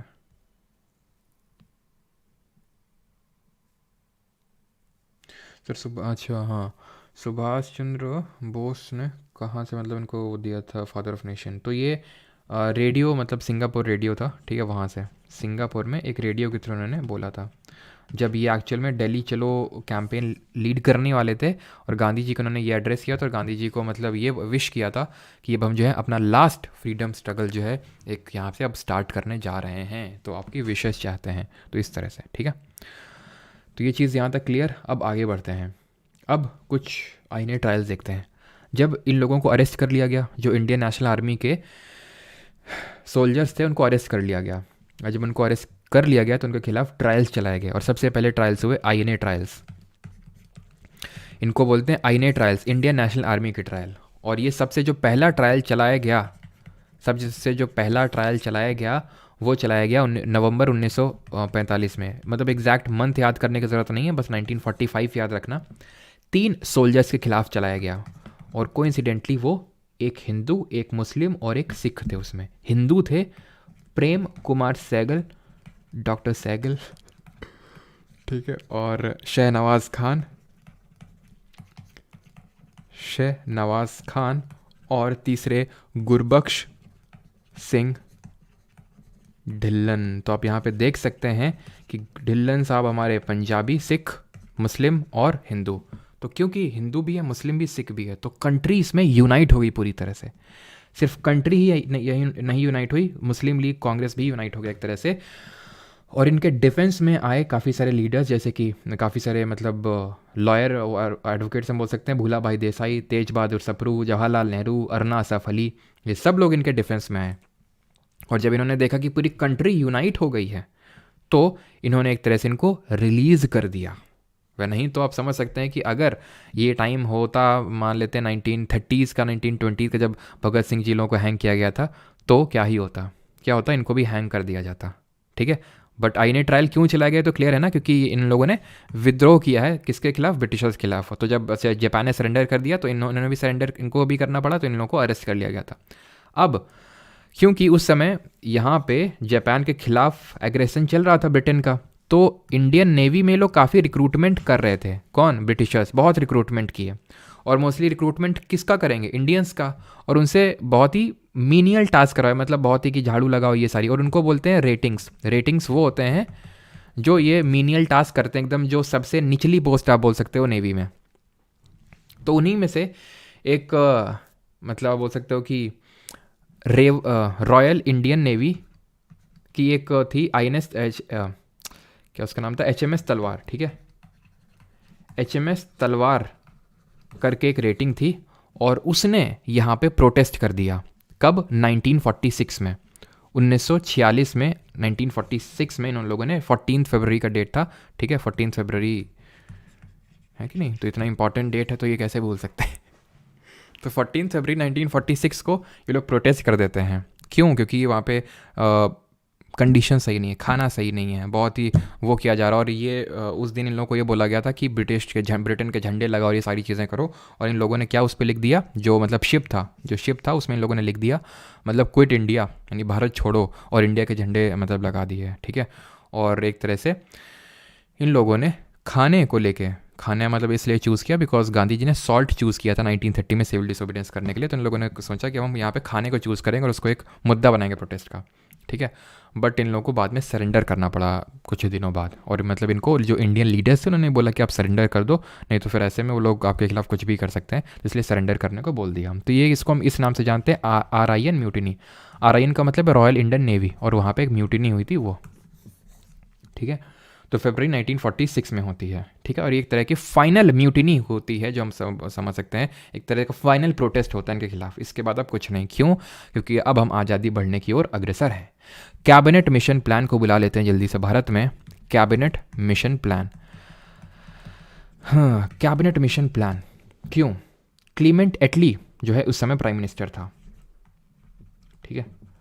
क्लीमेंट एटली उस समय प्राइम मिनिस्टर हुआ करता था ब्रिटेन का, और उसने एक 3 मेंबर्ड कमीशन भेजा। 3 मेंबर्ड का मतलब है कि उसमें 3 सदस्य थे, और उन 3 सदस्य में से कौन कौन थे? एक तो वही था जो क्रिप्स मिशन वाला था हमारा, स्टैफोर्ड क्रिप्स, ठीक है। दूसरा था हमारा AV अलेक्जेंडर था, और तीसरा था पैथिक लॉरेंस, ठीक है। तीसरा कौन था? Pethick Lawrence. और ये जो पैथिक लॉरेंस है यही इस पूरे कैबिनेट मिशन प्लान का चेयरमैन था, जो इसको लीड कर रहा था। अब इसमें काफ़ी सारी चीज़ें थी, वो हमें ज़्यादा डिटेल में पढ़ने की ज़रूरत नहीं है। बस ये ध्यान रखना कि जो डिमांड फॉर पाकिस्तान है was not adopted. Demand for a separate Pakistan और फॉर अ सेपरेट नेशन वो एक्सेप्ट नहीं करी गई थी, नॉट एक्सेप्टेड। बट एक्चुअल में इसको मुस्लिम लीग ने एक्सेप्ट कर लिया। तो बड़ी सरप्राइज की बात है कि भाई क्यों एक्सेप्ट कर लिया होगा इसने?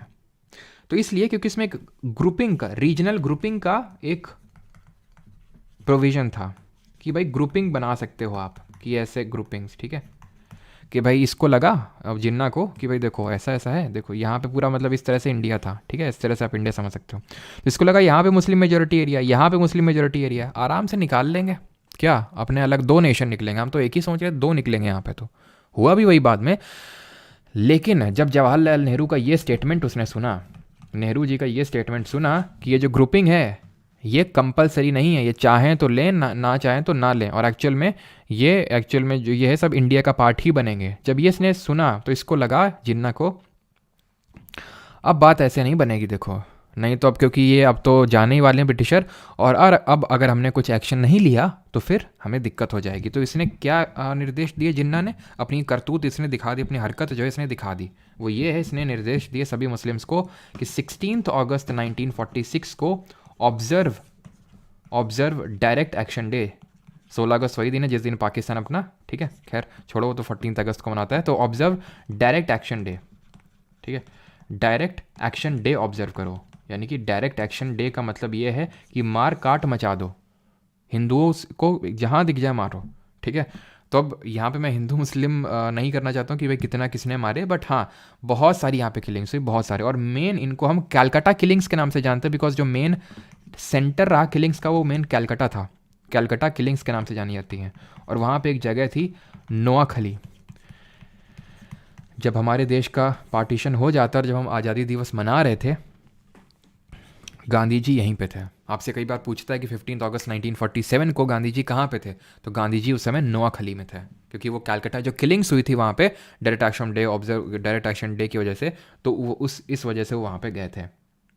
और क्योंकि ये सब इतनी किलिंग्स होती हैं तो इसलिए फिर पहले तो ये प्लान था क्लीमेंट एटली का कि भाई 1948 तक हम आज़ादी देंगे इंडिया को, लेकिन इतनी सारे कम्युनल क्लैशेस को देख के और ये सारी चीज़ें देख के कि अब यहाँ पे तो हमें कुछ फ़ायदा ही नहीं, जितना लूटना था सब लूट लिया, अब यहाँ पे जितना जल्दी हो सके बैग पैक करके निकलो भाई। तो फिर ये लोग जो है पहले ही आज़ादी दे दी हमें। और यहाँ पे एक इसने फिर बाद में रफली जून के टाइम पे एक प्लान भेजा, जून 1947 में, जिसको कि हम या फिर एक एक्ट लाया, इंडियन इंडिपेंडेंस एक्ट, ठीक है।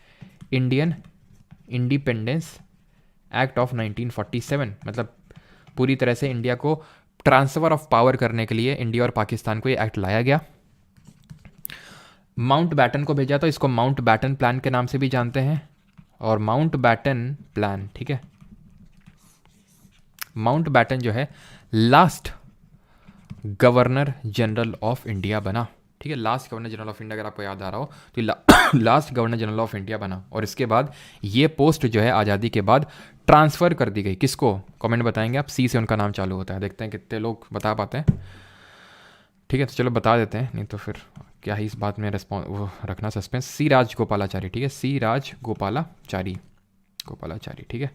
तो ये जो है सी राजगोपालाचारी आज़ाद भारत के पहले गवर्नर जनरल ऑफ इंडिया बनते हैं और आखिरी भी, क्योंकि उसके बाद इस पोस्ट को ख़त्म कर दिया जाता है। तो माउंट बैटन को इसलिए भेजा गया था कि आप पार्टीशन करो और एक तरह से बाउंड्री लाइन डिसाइड करो। बाउंड्री लाइन के लिए तो फिर अलग से कमीशन बैठे थे, बट मेन ये था माउंट बैटन प्लान, इसको हम पार्टीशन प्लान भी बोलते हैं। तो ये ऑफिशियली इससे जो इंडियन यूनियन था उसको दो में ट्रांसफ़र किया गया, इंडिया और पाकिस्तान। और यहाँ से कैसे कंट्रीज़ निकल के आए, एक तो हमारा प्यारा भारत देश निकल के आया, और ये गंदा सा देश पाकिस्तान निकल के आया, और ये एक और ये वेस्ट पाकिस्तान कहलाया, और ये ईस्ट पाकिस्तान कहलाया, जिसको कि अभी हम बांग्लादेश के नाम से जानते हैं। क्यों?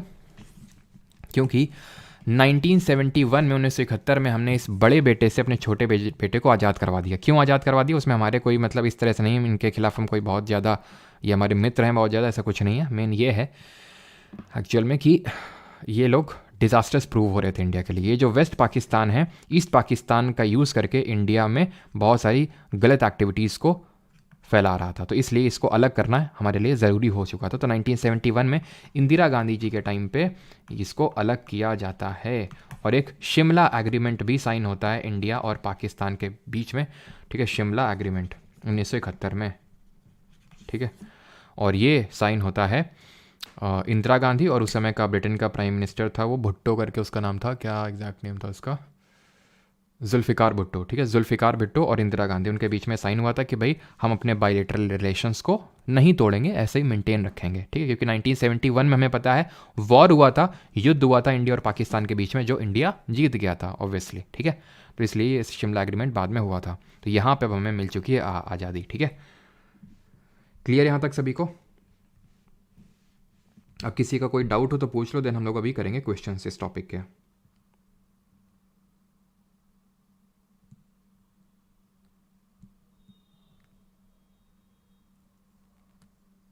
डू और डाई दिया था गांधी ने, हम लोगों ने देख लिया ना। अच्छा, डू और डाई क्यों दिया था गांधी ने? डू और डाई क्यों दिया था शिवन ने? इसलिए दिया था क्योंकि अब करो या मरो, यानी कि अब लास्ट है, ये टेम्पो भी बिल्ड हो चुका है, सही मौका भी है, अब अगर नहीं कर पाए तो फिर नहीं कर पाओगे, तो या तो करो या मरो, ऐसा मतलब ये है। करो, हम कब यूज़ करते हैं, अभी भी तो यूज़ करते हैं डू और डाई, है ना, कि डू और डाई मैच है इंडिया के लिए, अगर नहीं परफॉर्म किया तो फिर बाहर हो जाएगा टूर्नामेंट से, इस तरह। Subhash Chandra Bose died in which year? तो मैंने बताया तो 18 अगस्त 1945 को।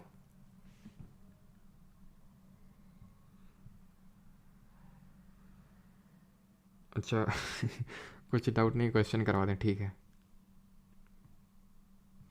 गोरे आखिरकार हमें छोड़ ही गए।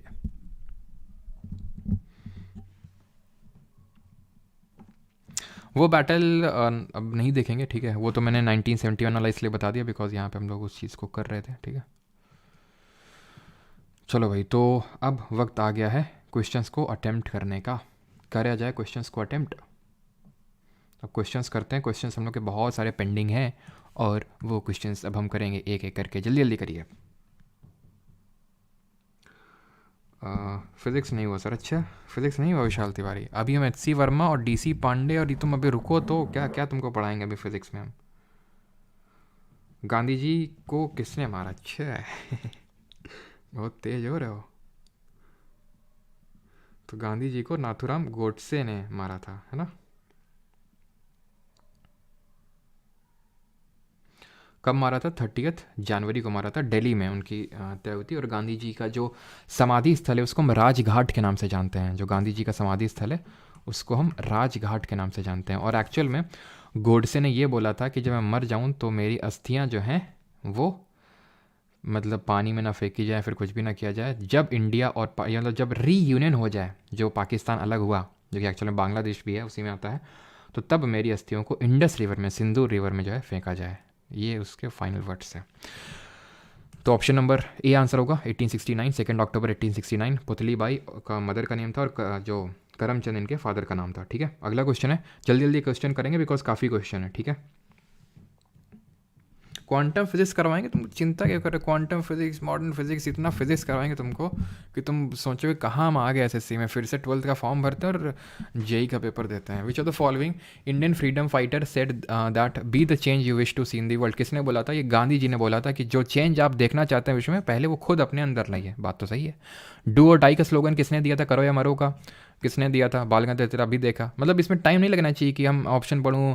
ऑप्शन नंबर ए बाल गंगाधर तिलक, बी, हाँ हम डिस्कस कर चुके हैं, हम कर सकते हैं बाल गंगाधर तिलक के रिगार्डिंग कि इनको लोकमान्य के नाम से जानते हैं। वैलेंटाइन चिरोल ने फादर ऑफ इंडियन अंडरस्टैंडिंग, भारतीय शांति का जनक बोला था। होम रूल लीग बनाई थी 1916 में इन्होंने। ठीक है, ये सारी चीज़, और मराठा और केसरी स्टार्ट किया था इन्होंने। तिलक स्वराज फंड स्टैब्लिश किया गया था इनके द्वारा नहीं, इनके नाम पे 1920 में अगस्त में, जब इनकी डेथ हो गई थी तो नॉन कॉपरेशन मूवमेंट के लिए सेटअप किया गया था। ठीक है, क्लियर। और इन्होंने गणपति और जो है शिवाजी फेस्टिवल ऑर्गेनाइज करवाए थे 1890s के टाइम पे। सरदार पटेल जी के रिगार्डिंग हमने क्या पढ़ा? बरदौली सत्याग्रह में इनको सरदार का टाइटल मिला इनको। ठीक है, और खेड़ा सत्याग्रह में भी एक मेन लीडर रहे थे।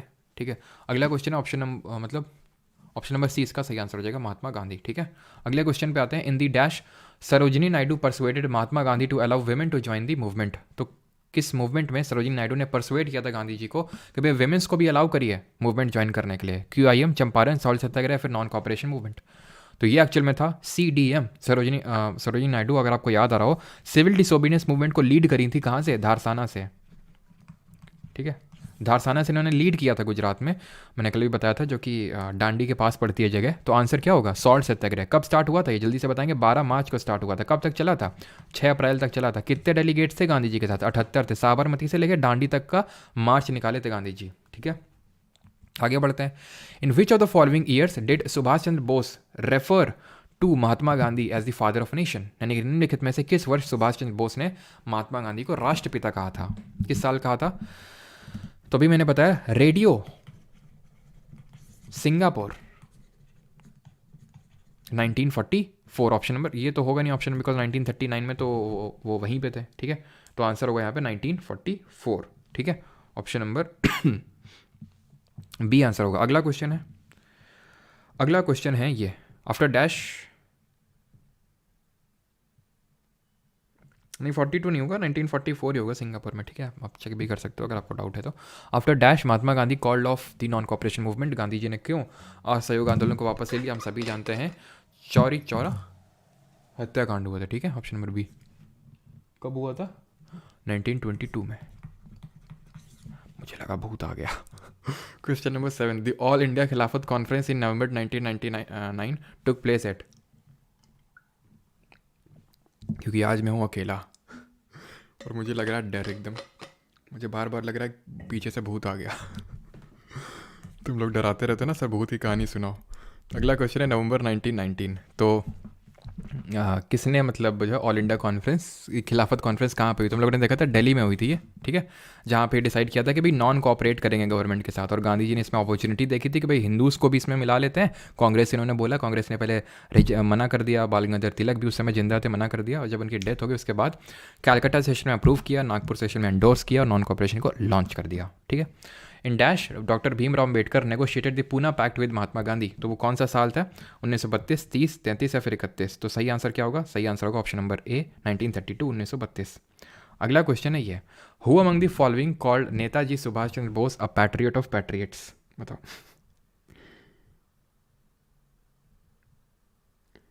चलो, तो अगर सही आंसर की बात करें तो Netaji Subhash Chandra Bose, who among the following called, okay ठीक है, पैट्रियट्स ऑफ पैट्रियट्स, मतलब देशभक्तों का देशभक्ति किसने बोला था? गांधी जी नहीं बोला था। ठीक है, चितरंजन दास जी हैं बोस जी के गुरु थे।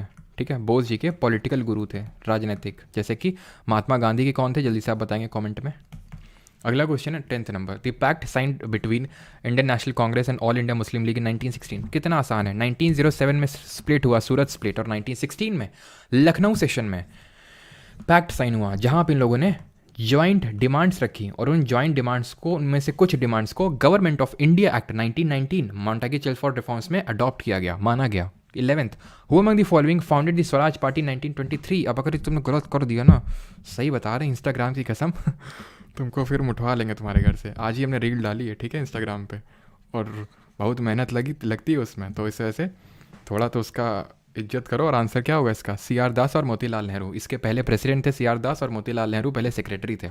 हमने ये देखा था कि 1922 में जब वापस ले लिया था असहयोग आंदोलन को, नॉन कोऑपरेशन मूवमेंट को गांधी जी ने, तो एक पॉलिटिकल वैक्यूम क्रिएट हो गया था कि करें तो करें क्या, बोलें तो बोलें क्या। तो फिर कुछ ने बोला कि हम बॉयकॉट को कंटिन्यू रखते हैं, जो काउंसिल्स का बॉयकॉट कर रहे थे, और एक बोलते हैं कि नहीं इसको एंट्री करते हैं।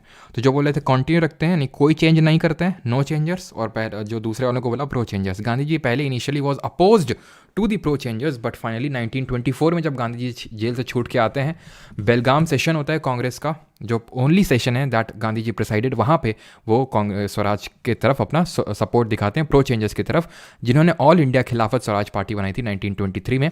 CR दास प्रेसिडेंट और मोतीलाल नेहरू, जवाहरलाल नेहरू के जो पिता थे, वो पहले उसके सेक्रेटरी थे। वो among the following persuaded Mahatma Gandhi to allow women to join the salt satyagraha movement? किसने मतलब एक तरह से परसुएड किया था गांधी जी को कि विमेंस को अलाउ किया जाए? तो सरोजिनी नायडू भी थी और आपकी कमला देवी चट्टोपाध्याय भी थी। तो ऑप्शन नंबर ए यहाँ पे सही आंसर होगा, Kamala Devi Chattopadhyay, option number A. Who among the following, और कुछ, Annie Besant first Indian president in women president of Congress, ठीक है, कैलकाटा सेशन 1917 का लीड किया था इन्होंने। अगला क्वेश्चन है, which of the following events occurred as an after effect of Jallianwala Bagh massacre? यानी जो जलियांवाला बाग हत्याकांड हुआ था उसका एक आफ्टर इफेक्ट क्या है इसमें से? और वो जो एक आप लोगों का क्वेरी आ रहा है ना, जो लोग बैच में है, कि वो थोड़े से ब्लर नोट्स आ रहे हैं, तो बिल्कुल जेन्युइन है प्रॉब्लम। वो टेक्निकल आई थिंक कोई फॉल्ट है, अगर जैसे मेरे साइड से होता है सच कि जैसे नोट से प्रॉब्लम होता है तो मैं रीअपलोड करवा देता, बट आई थिंक वो टेक्निकल फॉल्ट है, तो जैसे सही हो जाता है। पहले वाले नोट्स में भी था आई थिंक, मराठास वगैरह में, वो सही हो चुका है आई थिंक, है ना। चलो चलो तो अगले क्वेश्चन पे आते हैं। तो who among the following, which of the following events occurred as an after effect of the Jallianwala Bagh massacre? निम्नलिखित में से कौन सी घटना जलियांवाला बाग नरसंहार के बाद के प्रभाव के रूप में घटी? तो hunger strike to settle disputes between the mill owners and the workers, ऐसा कुछ नहीं हुआ। हंटर कमीशन अपॉइंट किया गया था ब्रिटिश गवर्नमेंट के द्वारा, और उसने कंडेम किया था, बट कोई डिसिप्लिनरी एक्शन नहीं लिया गया था, बिकॉज पहले ही इंडेमनिटी एक्ट पास कर चुकी थी कौन? British government. और हमें पता है कि इसका आफ्टर इफेक्ट ये भी था कि जलियांवाला बाग हत्याकांड के बाद जो 13 अप्रैल को हुआ था, क्यों हुआ था, और उधम सिंह के रिगार्डिंग एक मैं रील भी बनाने लो जल्दी, ठीक है, क्योंकि उन्होंने काफ़ी अच्छा काम किया था। उन्होंने क्या अच्छा काम किया था कि माइकल डायर की हत्या करी थी। वैसे इसके लिए रिस्पॉन्सिबल रेगिनाल्ड डायर था जलियांवाला बाग हत्याकांड के लिए। तो आफ्टर इफेक्ट में हमें दो इंपॉर्टेंट चीज़ें याद रखनी है। एक तो गांधी जी ने केसरे हिंद की उपाधि जो उनको साउथ अफ्रीका में मिली थी उसको लौटा दिया, और रविंद्रनाथ टैगोर ने अपने नाइटहुड की उपाधि वापस कर दी थी। तो ये इंपॉर्टेंट चीज़ हुई थी, ठीक है। अगले क्वेश्चन पे पढ़ते हैं।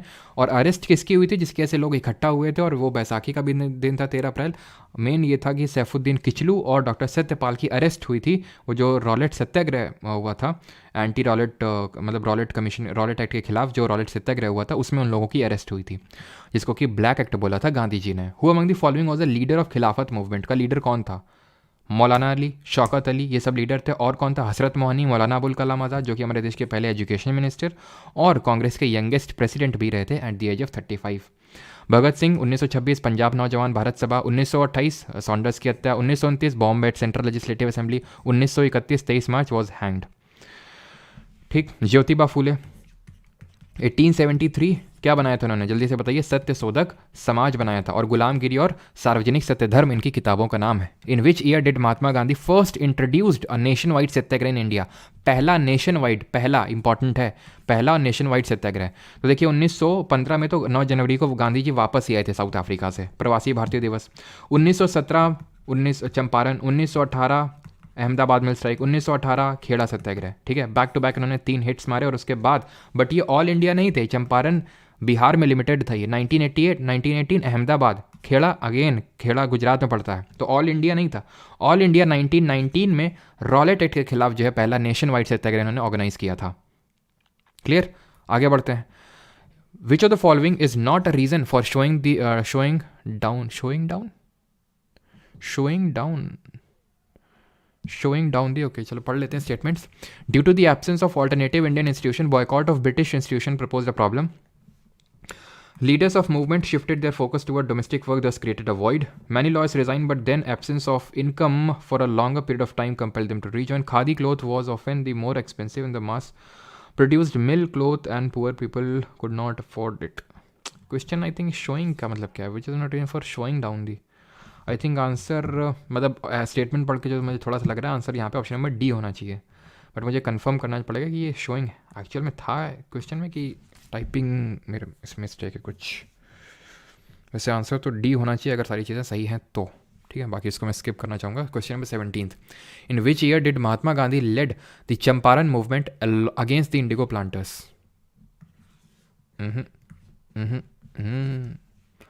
In which year did Mahatma Gandhi arrived in India?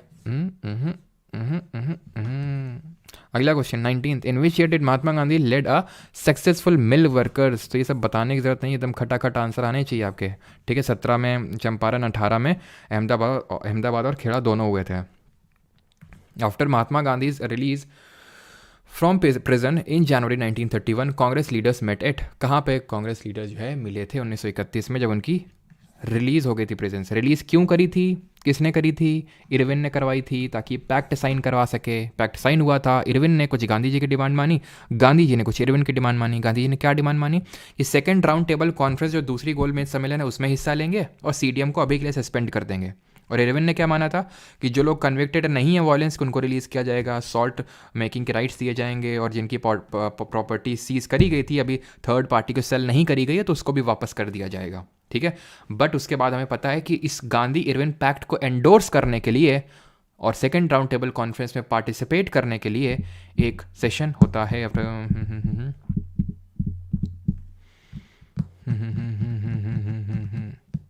अच्छा ठीक है ना, मतलब तुरंत की बात कर रहा है तो आंसर कैलकाटा होगा. अगर यहाँ पे सेशन की बात करता कि कांग्रेस का कौन सा सेशन हुआ था तो आंसर होता है यहाँ पे कौन सा, यहाँ पे आंसर होता है कराची सेशन, बट क्योंकि कराची है नहीं ऑप्शन में. ठीक है, बट यहाँ पे सेशन नहीं पूछ रहा कांग्रेस लीडर कहाँ पे मिले, तो आंसर ऑप्शन नंबर ए होगा, कैलकाटा में मिले. ठीक है, ऑप्शन नंबर ए. अगले क्वेश्चन पे आते हैं 21. In which of the following years was the civil disobedience campaign completely ceased? Completely full stop लग गया सीडीएम पे सविनय अवज्ञा आंदोलन. 1917 में तो लग ही नहीं सकता है सर. 1917 में हमें पता है चंपारण था, और चंपारण को हम फर्स्ट सीडीएम भी बोलते हैं, लेकिन फर्स्ट सीडीएम वो झलकी देखने को मिली थी सीडीएम की. एक्चुअल सीडीएम तो स्टार्ट हुआ था 1930 को 12 मार्च को सॉल्ट डांडी मार्च के साथ, सॉल्ट सत्याग्रह के साथ. ठीक है, तो ये भी ऑप्शन नहीं आंसर हो सकता. 1943 तो ये क्विट इंडिया मूवमेंट यहाँ तक तो चालू हो गया था, तो उसकी भी कोई वो नहीं है. ठीक है, ऑप्शन नंबर बी यहाँ पे सही आंसर होगा. 1934 तक पूरी तरह से ये सीज कर गया था, रुक गया था, खत्म हो गया था. Who among the following called freedom fighters hoisted the Indian flag at the Goalika tank मैदान in Mumbai during the Quit India movement? Who among the following called, अच्छा मतलब हाँ ठीक है, इनमें से किसने ग्वालिका टैंक मैदान में मुंबई में क्विट इंडिया मूवमेंट के टाइम पे इंडियन फ्लैग होस्ट किया था? तो आपको पता है कि पहले दिन ही सब लोगों की अरेस्ट हो गई थी. बच्ची मेनली कौन थी लीड कर रही थी? अरुणा असफ अली, जो प्रिसाइड करी थी कांग्रेस वर्किंग कमेटी की. ठीक है, तो ऑप्शन नंबर ए यहाँ पे सही आंसर होगा, अरुणा असफ अली. और हमने एक और नाम पढ़ा था जिन्होंने, उषा मेहता. ठीक है, उन्होंने क्या स्टार्ट किया था? अंडरग्राउंड रेडियो, है ना. एक सेकेंड.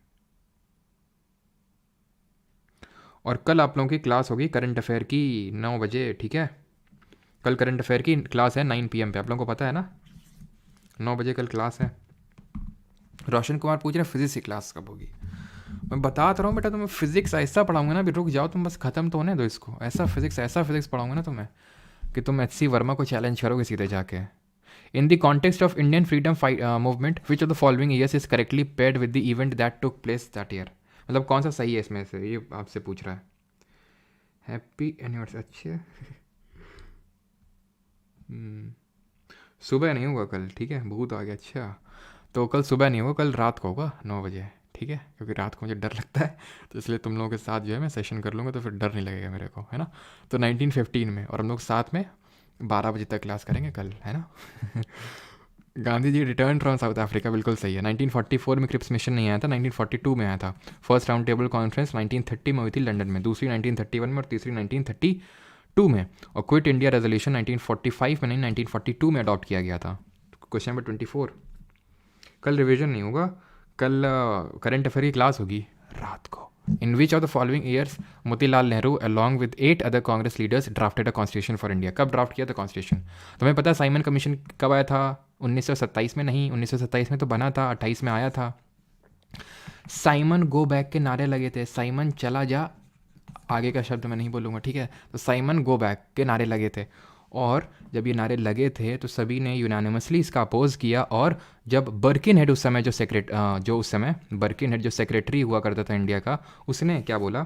उसने बोला कि देखो, तुम इंडियंस कुछ नहीं कर सकते हो, तुम कॉन्स्टिट्यूशन खुद का नहीं बना सकते हो, इसीलिए तो साइमन कमीशन में अपॉइंट करना पड़ा। और तुम लोग विरोध क्यों कर रहे थे? बिकॉज इस 7 मेंबर्स थे, इसमें 7 सदस्य थे और सारे अंग्रेज थे, यानी ऑल वाइट कमीशन था। तो फिर इस चैलेंज को एक्सेप्ट करते हुए मोतीलाल नेहरू की चेयरमैनशिप में एक तरह से छोटी कमेटी का गठन हुआ, और इन लोगों ने नेहरू रिपोर्ट दी 1928 में। जिन्ना भी जल्दी से कूद के आया और उसने भी अपने 14 पॉइंट्स दे दिए, ठीक है? और एक चीज़ ध्यान रखना, जिन्ने को कायदे आज़म के नाम से जाना जाता है, कायदे आज़म, क्योंकि कायदे में रहता नहीं था ये, ठीक है? तो इसको सब बोलते थे कायदे में रहा करो जिन्ना, तो इसका वहीं से नाम पड़ गया Quaide Azam. Who among the following was the only martyr of the quit India phase of the freedom movement who was hanged? तो एकमात्र जिनको जो हैंग किया गया था, परमार जीएस। अच्छा, हैप्पी बर्थडे बताते हैं अभी, तुमको रुक जाओ। सिट स्ट्रेट, ये बात सही बताई। चलो, तो who among the following was the only martyr, तो ये थे हमारे असम से, जिनका नाम था 40 से हम लोग, तो आंध्र प्रदेश से हम बाद में देखेंगे, पॉलिटी में ही आएंगे। आंसर होगा कुशल कुंवर आंसर होगा इसका, ऑप्शन नंबर सी। ये नाम हम लोगों ने नहीं देखा था, ध्यान रख लीजिएगा, इंपॉर्टेंट है, ठीक है? Gandhi ji delivered the famous do और डाई स्पीच ऑन, तो गांधी जी ने डिलीवर कब करी थी इस स्पीच को? 14 जुलाई 1942 और 23 मार्च 1942, 24 सितंबर 1942 या फिर 8 अगस्त 1942। कौन सी वो डेट थी? तो डेट अगर बात करें तो यहाँ पे 1942 तो होगा ही, और ये आई थिंक सितंबर तो होगा नहीं, ठीक है? और मार्च भी नहीं होगा। आंसर इसका ऑप्शन नंबर डी होगा, 8 अगस्त, ठीक है? 8 अगस्त 1942 इसका आंसर होगा, जहाँ पे गोवाली का टैंक में इन्होंने ये चीज़ बोली थी, ठीक है? ऑप्शन नंबर डी इसका आंसर होगा, ठीक है? अगले क्वेश्चन पे आते हैं, और इस समय वॉइस रॉय कौन था? जल्दी से बताइए, क्विट इंडिया मूवमेंट के टाइम पे। ये बहुत आसान है, मैं बार बार वहाँ पे रिपीट भी किया था। Which newspaper was brought by Gandhi ji in South Africa? जल्दी से, टाइम नहीं लगना चाहिए। आंसर क्या होगा? इंडियन ओपिनियन, याद आ रहा है? Natal Indian Congress, Indian opinion पत्रिका, और टॉलस्टॉय फार्म और फिनिक्स फार्म। और इसमें क्या पूछे थे? क्विट इंडिया मूवमेंट के टाइम पे कौन था? ये लेनिथगो था, ठीक है? जो ऑगस्ट ऑफर भी लेके आया था, ठीक है? इन 1918, और ये गांधी जी का ही है। यंग इंडिया हो गया, नवजीवन हो गया, ये गांधी जी का ही है। हरिजन हो गया, वीकली। इन 1918 गांधी जी ऑर्गेनाइज्ड खेड़ा सत्याग्रह, किस लिए ऑर्गेनाइज करवाए थे ये? Irrigation, quality seed, health care, revenue collection के लिए। Who among the following was one of the leaders who was instrumental in convincing Gandhi ji about the need to start a non-cooperation movement in support of the खिलाफत? किसने convince किया था गांधी जी को? शौकत अली, मौलाना अबुल कलाम आज़ाद, अब्दुल गफ़ार खान, मोहम्मद अली जिन्ना, यहाँ कौन था? तो सही आंसर क्या होगा? तो यहाँ पे आंसर होगा शौकत अली, ऑप्शन नंबर ए, ठीक है? यहाँ पे ऑप्शन नंबर ए शौकत अली, जो अली ब्रदर्स में से एक थे, ठीक है? अगला question, C Rajagopalachari led the salt satyagraha from which state? कहाँ से लीड किया था? तो हम लोगों ने कल लीडर्स देखे थे, जैसे अभी मैंने आपको बताया था, पेशावर से खान अब्दुल गफ़ार खान लीड कर रहे थे, वैसे ही सी राजगोपालाचारी तमिलनाडु से लीड कर रहे थे। बंगाल में से कौन लीड कर रहा था? सॉरी, बंगाल बोल रहा हूँ, बिहार से कौन लीड कर रहा था? बिहार से लीड कर रहे थे अंबिका कांत सिन्हा। नाखस पॉन्ड को साइट चूज़ किया गया था। और अगर हम कुछ बात कर लेते हैं, जैसे कि और बात कर लेते हैं, कहाँ से हमने देखे थे? केरला से के केलप्पन लीड कर रहे थे, वाईकॉम सत्याग्रह के जो हीरो हैं वो लीड कर रहे थे, ठीक है? धारसाना से कौन लीड कर रही थी हमारी? धारसाना से लीड कर रही थी Sarojini Naidu. Who among the following earn the sobriquet Bharat Kokila from Mahatma Gandhi? किसने अर्न किया title? Sarojini Naidu, Annie Besant, Toru Dutt, या फिर सुचेता कृपलानी? तो सही आंसर होगा यहाँ पे सरोजिनी नायडू, ऑप्शन नंबर ए यहाँ पे सही आंसर होगा, ठीक है? The second round table conference was held in 1931 in which of the following countries? कहाँ पे हुई थी दूसरी वाली, जिसमें कि कांग्रेस और गांधी जी ने पार्टिसिपेट किया था? Gandhi ji led the second round table conference from the side of Congress. और तीनों में किसने पार्टिसिपेट किया था? अंबेडकर जी ने किया था। आंसर क्या होगा? लंदन में हुई थी तीनों। 33 dash was a mentor to both Gandhi ji और जिन्ना। गांधी जी और जिन्ना दोनों के मेंटर एक ही थे, और वो कौन थे? गोपाल कृष्ण गोखले। देखो एक कैसा निकल गया ये, है ना। तो गोपाल कृष्ण गोखले ने जो है इनके पॉलिटिकल गुरु थे दोनों के, गांधी जी के और मोहम्मद जिन्ना के। ठीक है, चलिए आगे बढ़ते हैं। In which year was the first round table conference held in London. पहली गोलमेज सम्मेलन कहाँ पे हुई? सॉरी कब हुई? लंदन में हुई, ये दिया हुआ है। तो ये 1930 में हुई। सिंपल से क्वेश्चन है एकदम, ठीक है, लप्पू सा क्वेश्चन है, झींगुर बना के उड़ा देना एकदम। Who before going to the gallows had expressed his desire for keeping his ashes intact till India is reunited and throwing them into the Indus River। अभी बताया था थोड़ी देर पहले कि मेरे अस्थियों को मत बहाना, उनको तब तक संभाल के रखना जब तक इंडिया को रीयूनाइट ना कर दिया जाए। ये बोला था गोडसे ने। ठीक है, ऑप्शन नंबर बी, जिसने गांधी जी की हत्या करी थी। सूर्यसेन के बारे में हमने क्या पढ़ा था? जल्दी से याद करिए। सूर्यसेन याद आ रहा है कुछ?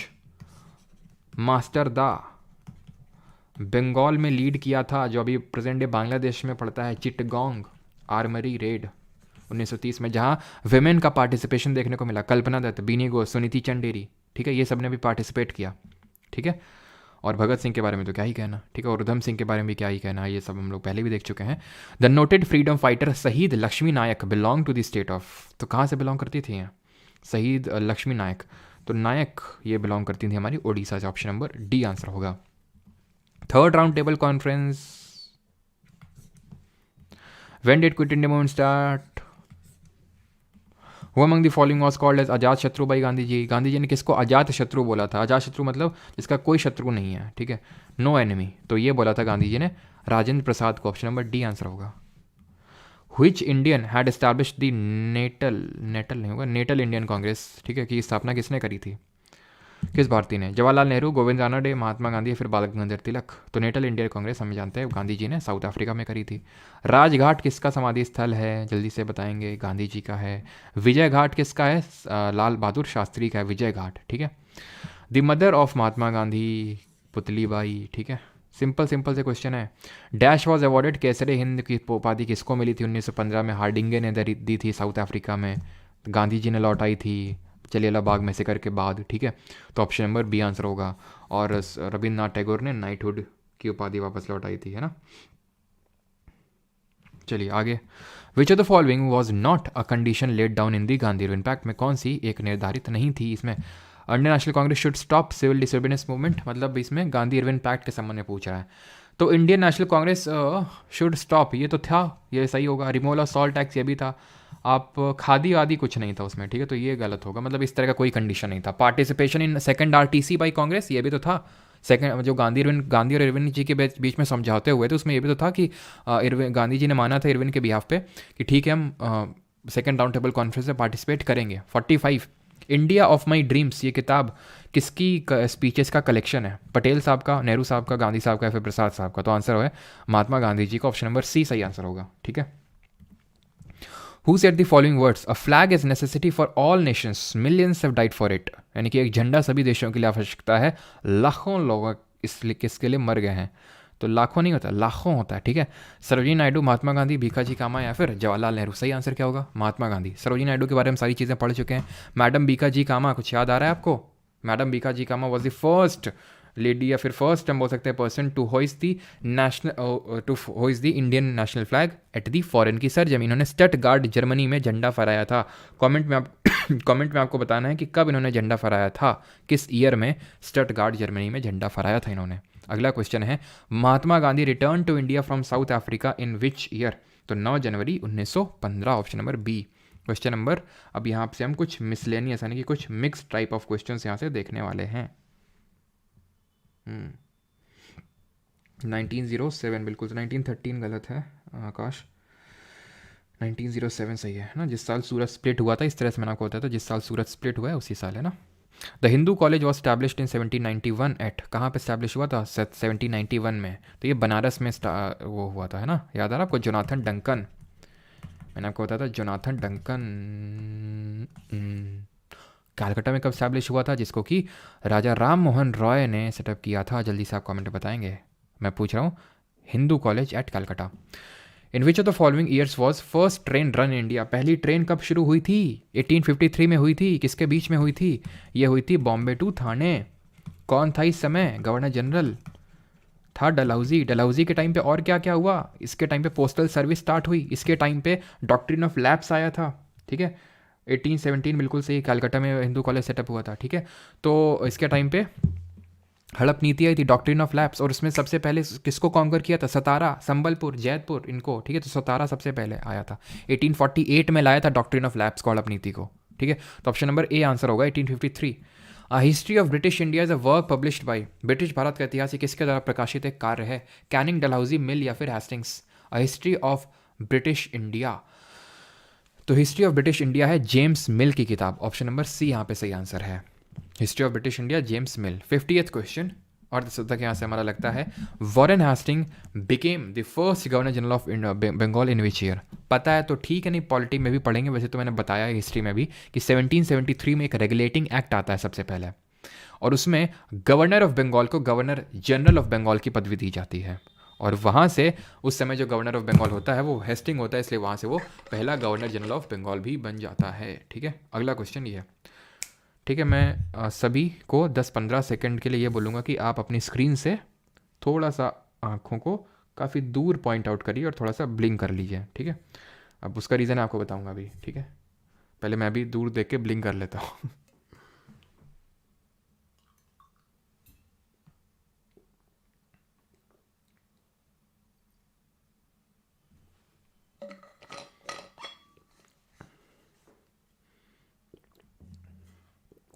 तो ये बोला जाता है कि जब आप 20 मिनट, आप बहुत ज़्यादा फोकस करने का काम होता है आपका कि ठीक है आपको मोबाइल स्क्रीन में पढ़ना है, मेरे को पढ़ाना है, ठीक है। तो 20 मिनट्स के बाद आपको 20 सेकेंड्स के लिए 20 फीट दूर देख के फोकस करना है, मतलब कि फोकस इन द सेंस कि करना है, और 20 बार आपको अपनी आँखों को, पलकों को झपकाना है। उससे ये होता है कि एक तरह का जो हमारी आँखें, उनमें जो फ्लूइड जो मेंटेनेंस है वो सही हो जाता है ना, और हमारी आँखें जो हैं ख़राब नहीं होती हैं। ये चीज़ें मैं इसलिए करवाता रहता हूँ आपसे बीच में कि डीप डी दी सारी चीज़ें कि भाई मेरा काम सिर्फ पढ़ाना नहीं है, ठीक है। जान है तो जहान है, सिंपल से फ़िलासफ़ी है, और आँख वही चीज़ है जिससे आप सारी खूबसूरत चीज़ें देखते हैं, है ना। तो वो खूबसूरत चीज़ें अगर आपको देखनी है हमेशा जीवन भर के लिए, तो अब ये आँखों का सह रहना बहुत ज़रूरी है। आप सोचिए, आप 5 मिनट आँखें बंद करके देखिए, आपकी, है ना, आपको समझ में आ जाएगा आँखों की इंपॉर्टेंस। तो एसएससी उतना इंपॉर्टेंट नहीं है जितने की आँखें इंपॉर्टेंट हैं। ठीक है। तो सब्सिडियरी अलायंस की अगर बात करें तो 1798 में, गानों का एकदम माहौल चल रहा है, ठीक है, सब एकदम बजा बजा के निकल रहे एकदम। 70 अभी जबकि 31st भी नहीं आज, तो 1798 सब्सिडियरी अलायंस आता है। कौन लाता है? वेलेजली। कॉन्सेप्ट कौन इंट्रोड्यूस करता है? डुप्ले। बट इसको 1798 में वेलेजली बहुत ही मास लेवल पे लॉन्च करता है, which was the first state जो कि इसके अंडर में आया था। अवध आया था 1801 में, और हैदराबाद ने सबसे पहले एक्सेप्ट किया था, हैदराबाद ने 1798 में। मैसूर 1799, ठीक है, 1799, और 1799 में ही मराठास ने भी इसको एक्सेप्ट कर लिया था, बट बाद में उनको पता चला कि उनके साथ तो गेम हो गया, देन फिर उन्होंने वॉर छेड़ दिया। Based on Macaulay's minute the English education act was introduced in, तो इंग्लिश एजुकेशन एक्ट ये कब इंट्रोड्यूस हुई थी? तो ये इंट्रोड्यूस हुई थी 1835 में, ऑप्शन नंबर बी यहाँ पे सही आंसर होगा, ठीक है।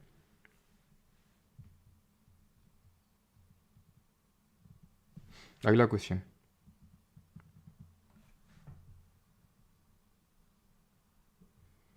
वो जी 20 भूत वाला इंसिडेंट भूल तो नहीं गया।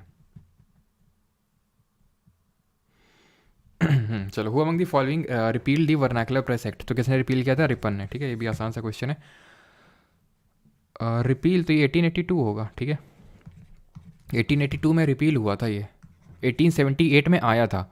लिटन ने इसको इंट्रोड्यूस किया था 1878 में, ठीक है। और रिपन के टाइम पे क्या हुआ था वो सारी चीज़ें, चलो रील तो मैं इसमें बनाऊंगा, यहाँ पे बता देता हूँ, ठीक है।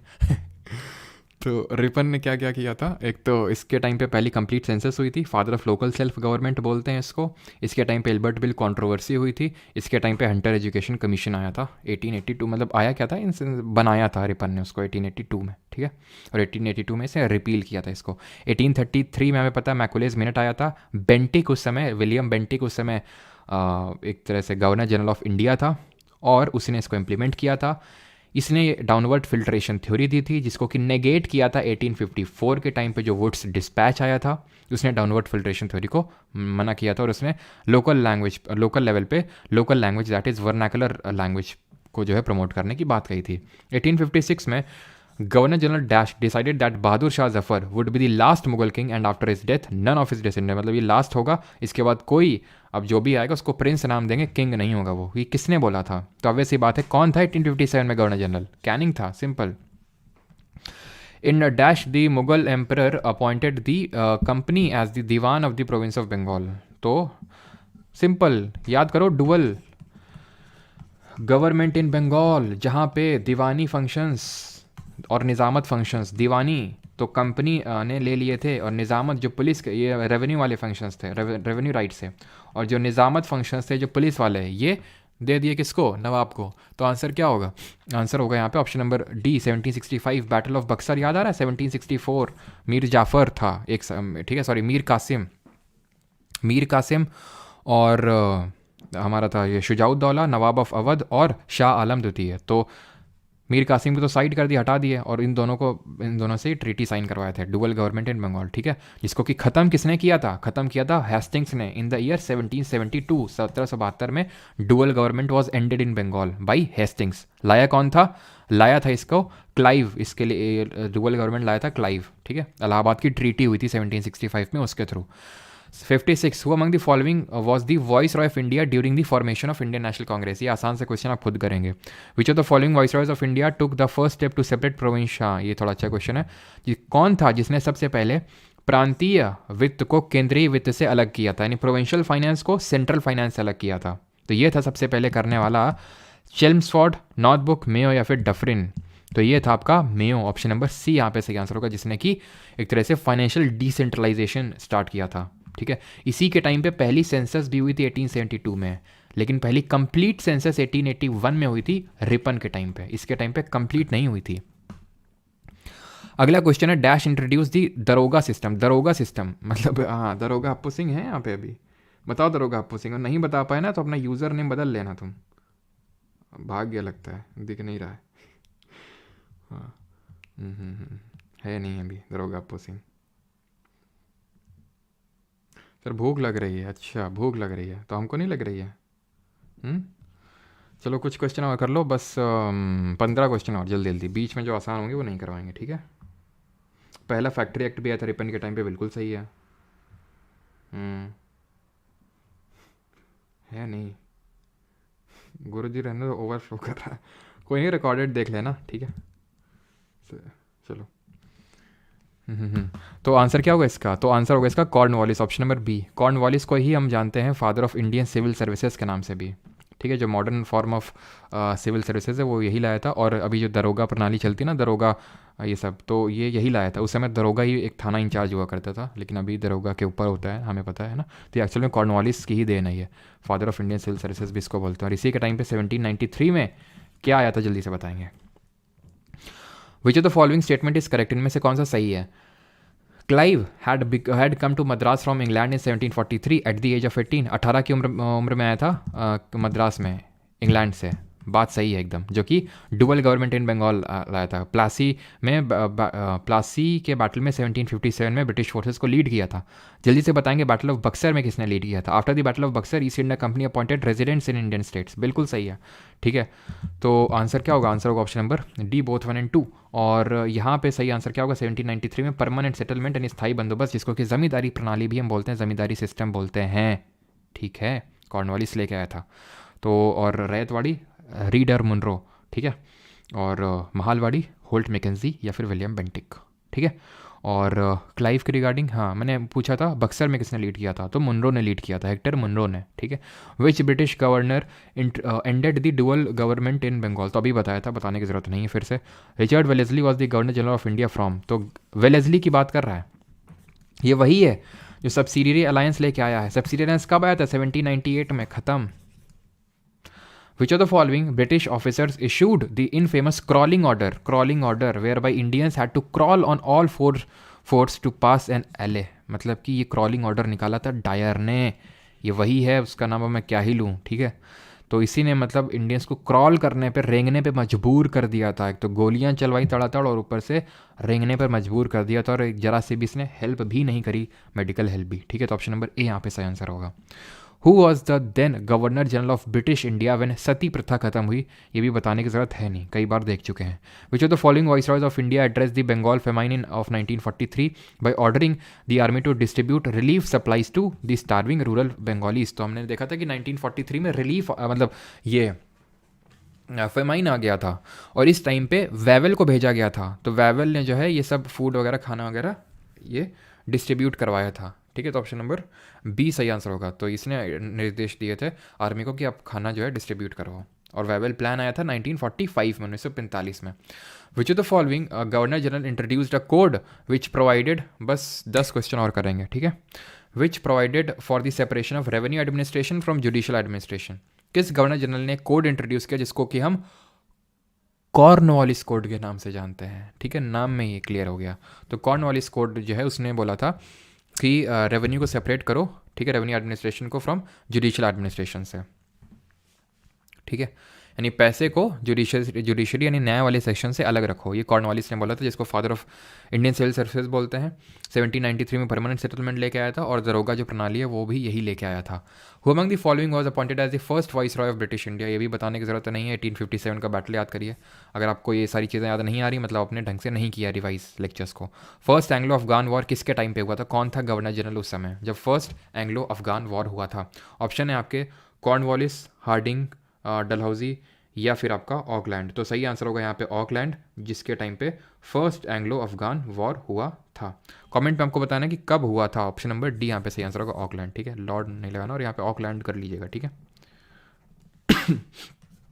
तो फर्स्ट एंग्लो अफगान वॉर की अगर बात करें तो 1838 में चालू हुआ था, 1838 में। भले जीत गए थे ब्रिटिशर्स, लेकिन हमें पता है कि उनको बाद में हार माननी पड़ी थी। ठीक है, और फिर वहाँ पे लॉरेंस अपनी पॉलिसी ऑफ मास्टरली इनएक्टिविटी लेके आता है कि मैं वहाँ पे इंटरफेयर नहीं करूँगा अफगानी अफेयर्स में। मास्टरली इनएक्टिविटी कौन लेके आता है? लॉरेंस ये पॉलिसी लेके आता है कि मैं अफगानी अफेयर्स में इंटरफेयर नहीं करूँगा। मुस्लिम लीग कहाँ पे स्टैब्लिश हुई थी बताने की ज़रूरत नहीं है। डायरेक्ट एक्शन डे कब ऑब्जर्व करने को बोला था लीग ने? 16 अगस्त 1946 को, है ना, कि एकदम मार काट मचा दो। India and Pakistan had signed which pact? वही शिमला वाला पैक्ट। ठीक है, 1971 के वॉर के बाद, उसी की यहाँ पे चर्चा हो रही है। लखनऊ पैक्ट 1916, ये बताने की ज़रूरत नहीं है कि कांग्रेस और किसके बीच में हुआ था। खिलाफत committee was found by Ali brothers in, तो खिलाफत कमेटी कहाँ बनी थी? तो ऑब्वियस सी बात है 1920 तो आंसर नहीं होगा ना, क्योंकि 1919 में ये खिलाफत कमेटी बनी थी, और खिलाफत आंदोलन शुरू हुआ था 1919 में। क्यों शुरू हुआ था? बिकॉज टर्की में खलीफा को हटा दिया गया था 1918 में, फर्स्ट वर्ल्ड वॉर जो खत्म हुआ था उसके बाद। तो आंसर क्या होगा यहाँ पे? आंसर होगा बॉम्बे 1919। ठीक है, अगला क्वेश्चन 73, कायदे आजम बताने की जरूरत नहीं, कौन कायदे में नहीं रहता था? जिन्ना। दादा भाई नौरोजी ऑफर्ड अस, कहते हैं दादा भाई नौरोजी की बुक पूछ रहा है, ये भी बताने की जरूरत नहीं है। पेरिस इंडिया सोसाइटी कब बनी थी? पेरिस इंडिया सोसाइटी याद आ रहा है जब हम लोगों ने रेवोल्यूशनरी पार्टीज पढ़ी थी, जो बनी थी हमारी कहाँ पे? फॉरेन में, तो उन्हीं में से एक है। तो सही आंसर यहाँ पे क्या होगा? Option number B 1905। अगला है वुड्स डिस्पैच किससे संबंधित है? बताने की ज़रूरत है नहीं। ठीक है, एजुकेशन, शिक्षा, जिसने कि डाउनवर्ड फिल्ट्रेशन थ्योरी जो मैकॉले मिनट ने दी थी उसको वो किया था। बस 3 क्वेश्चन, मतलब 80 तक करेंगे, 80 के ऊपर एक एक्स्ट्रा क्वेश्चन भी मैं नहीं कराऊंगा। ठीक है, होमंग द फॉलोइंग फाउंडर ऑफ विश्व भारती यूनिवर्सिटी, तो अगर आप डेली करंट अफेयर्स फॉलो करते हैं इंस्टा वाले तो आप पहचान गए होंगे। 1921 में मैंने बताया था, और यहाँ पे इसी यूनिवर्सिटी को अभी रिसेंटली यूनेस्को की first world living heritage university का दर्जा मिला है, पहली बात। दूसरी बात, अभी लेटेस्ट में ही कुछ दिन पहले की बात है जो मैंने करंट अफेयर डाले थे, इन्होंने एक बैक्टीरिया, गुड बैक्टीरिया, जो एग्रीकल्चर के पर्सपेक्टिव से बहुत अच्छा बैक्टीरिया है, उसको डिस्कवर किया और उसको रविंद्रनाथ टैगोर के नाम पे रखा, पैंटोया टैगोरी। ठीक है, पैंटोया टैगोरी। कल जो करंट अफेयर करेंगे उसमें देखेंगे। ठीक है, तो 9 PM पे क्लास होगी, आ जाएंगे सभी लोग। तो रविंद्रनाथ टैगोर ने इस यूनिवर्सिटी को बनाया था 1921 में। रोशन कुमार, फिजिक्स की क्लास कब होगी? हैं उकसा रहे हो मेरे को अब तुम, है ना। चितरंजन दास वाजी पॉलिटिकल गुरु, किसके पॉलिटिकल गुरु थे? तो अभी ये देखा, गोपाल कृष्ण गोखले गांधी जी और जिन्ना के थे, और बोस जी के चितरंजन दास थे। Second last question, in which year India House Shyamji Krishna Varma ने बनाई थी? इंडिया हाउस, और उन्होंने एक पत्रिका भी निकाली थी, उसका नाम भी बताइए। तो आंसर क्या होगा? 1905। ऑप्शन नंबर ए यहाँ पे सही आंसर होगा। And the last question for the day is this, identify the freedom fighter who as a child hated going to school. And found it suffocating and oppressive. क्या sir इसमें हमारा नाम तो है ही नहीं ऑप्शन में? तो और भी थे, तो सब सिर्फ आप ही को नहीं ऑप्रेसिव लगता था स्कूल, रविंद्रनाथ टैगोर जी को भी लगता था ऑप्रेसिव। ठीक है।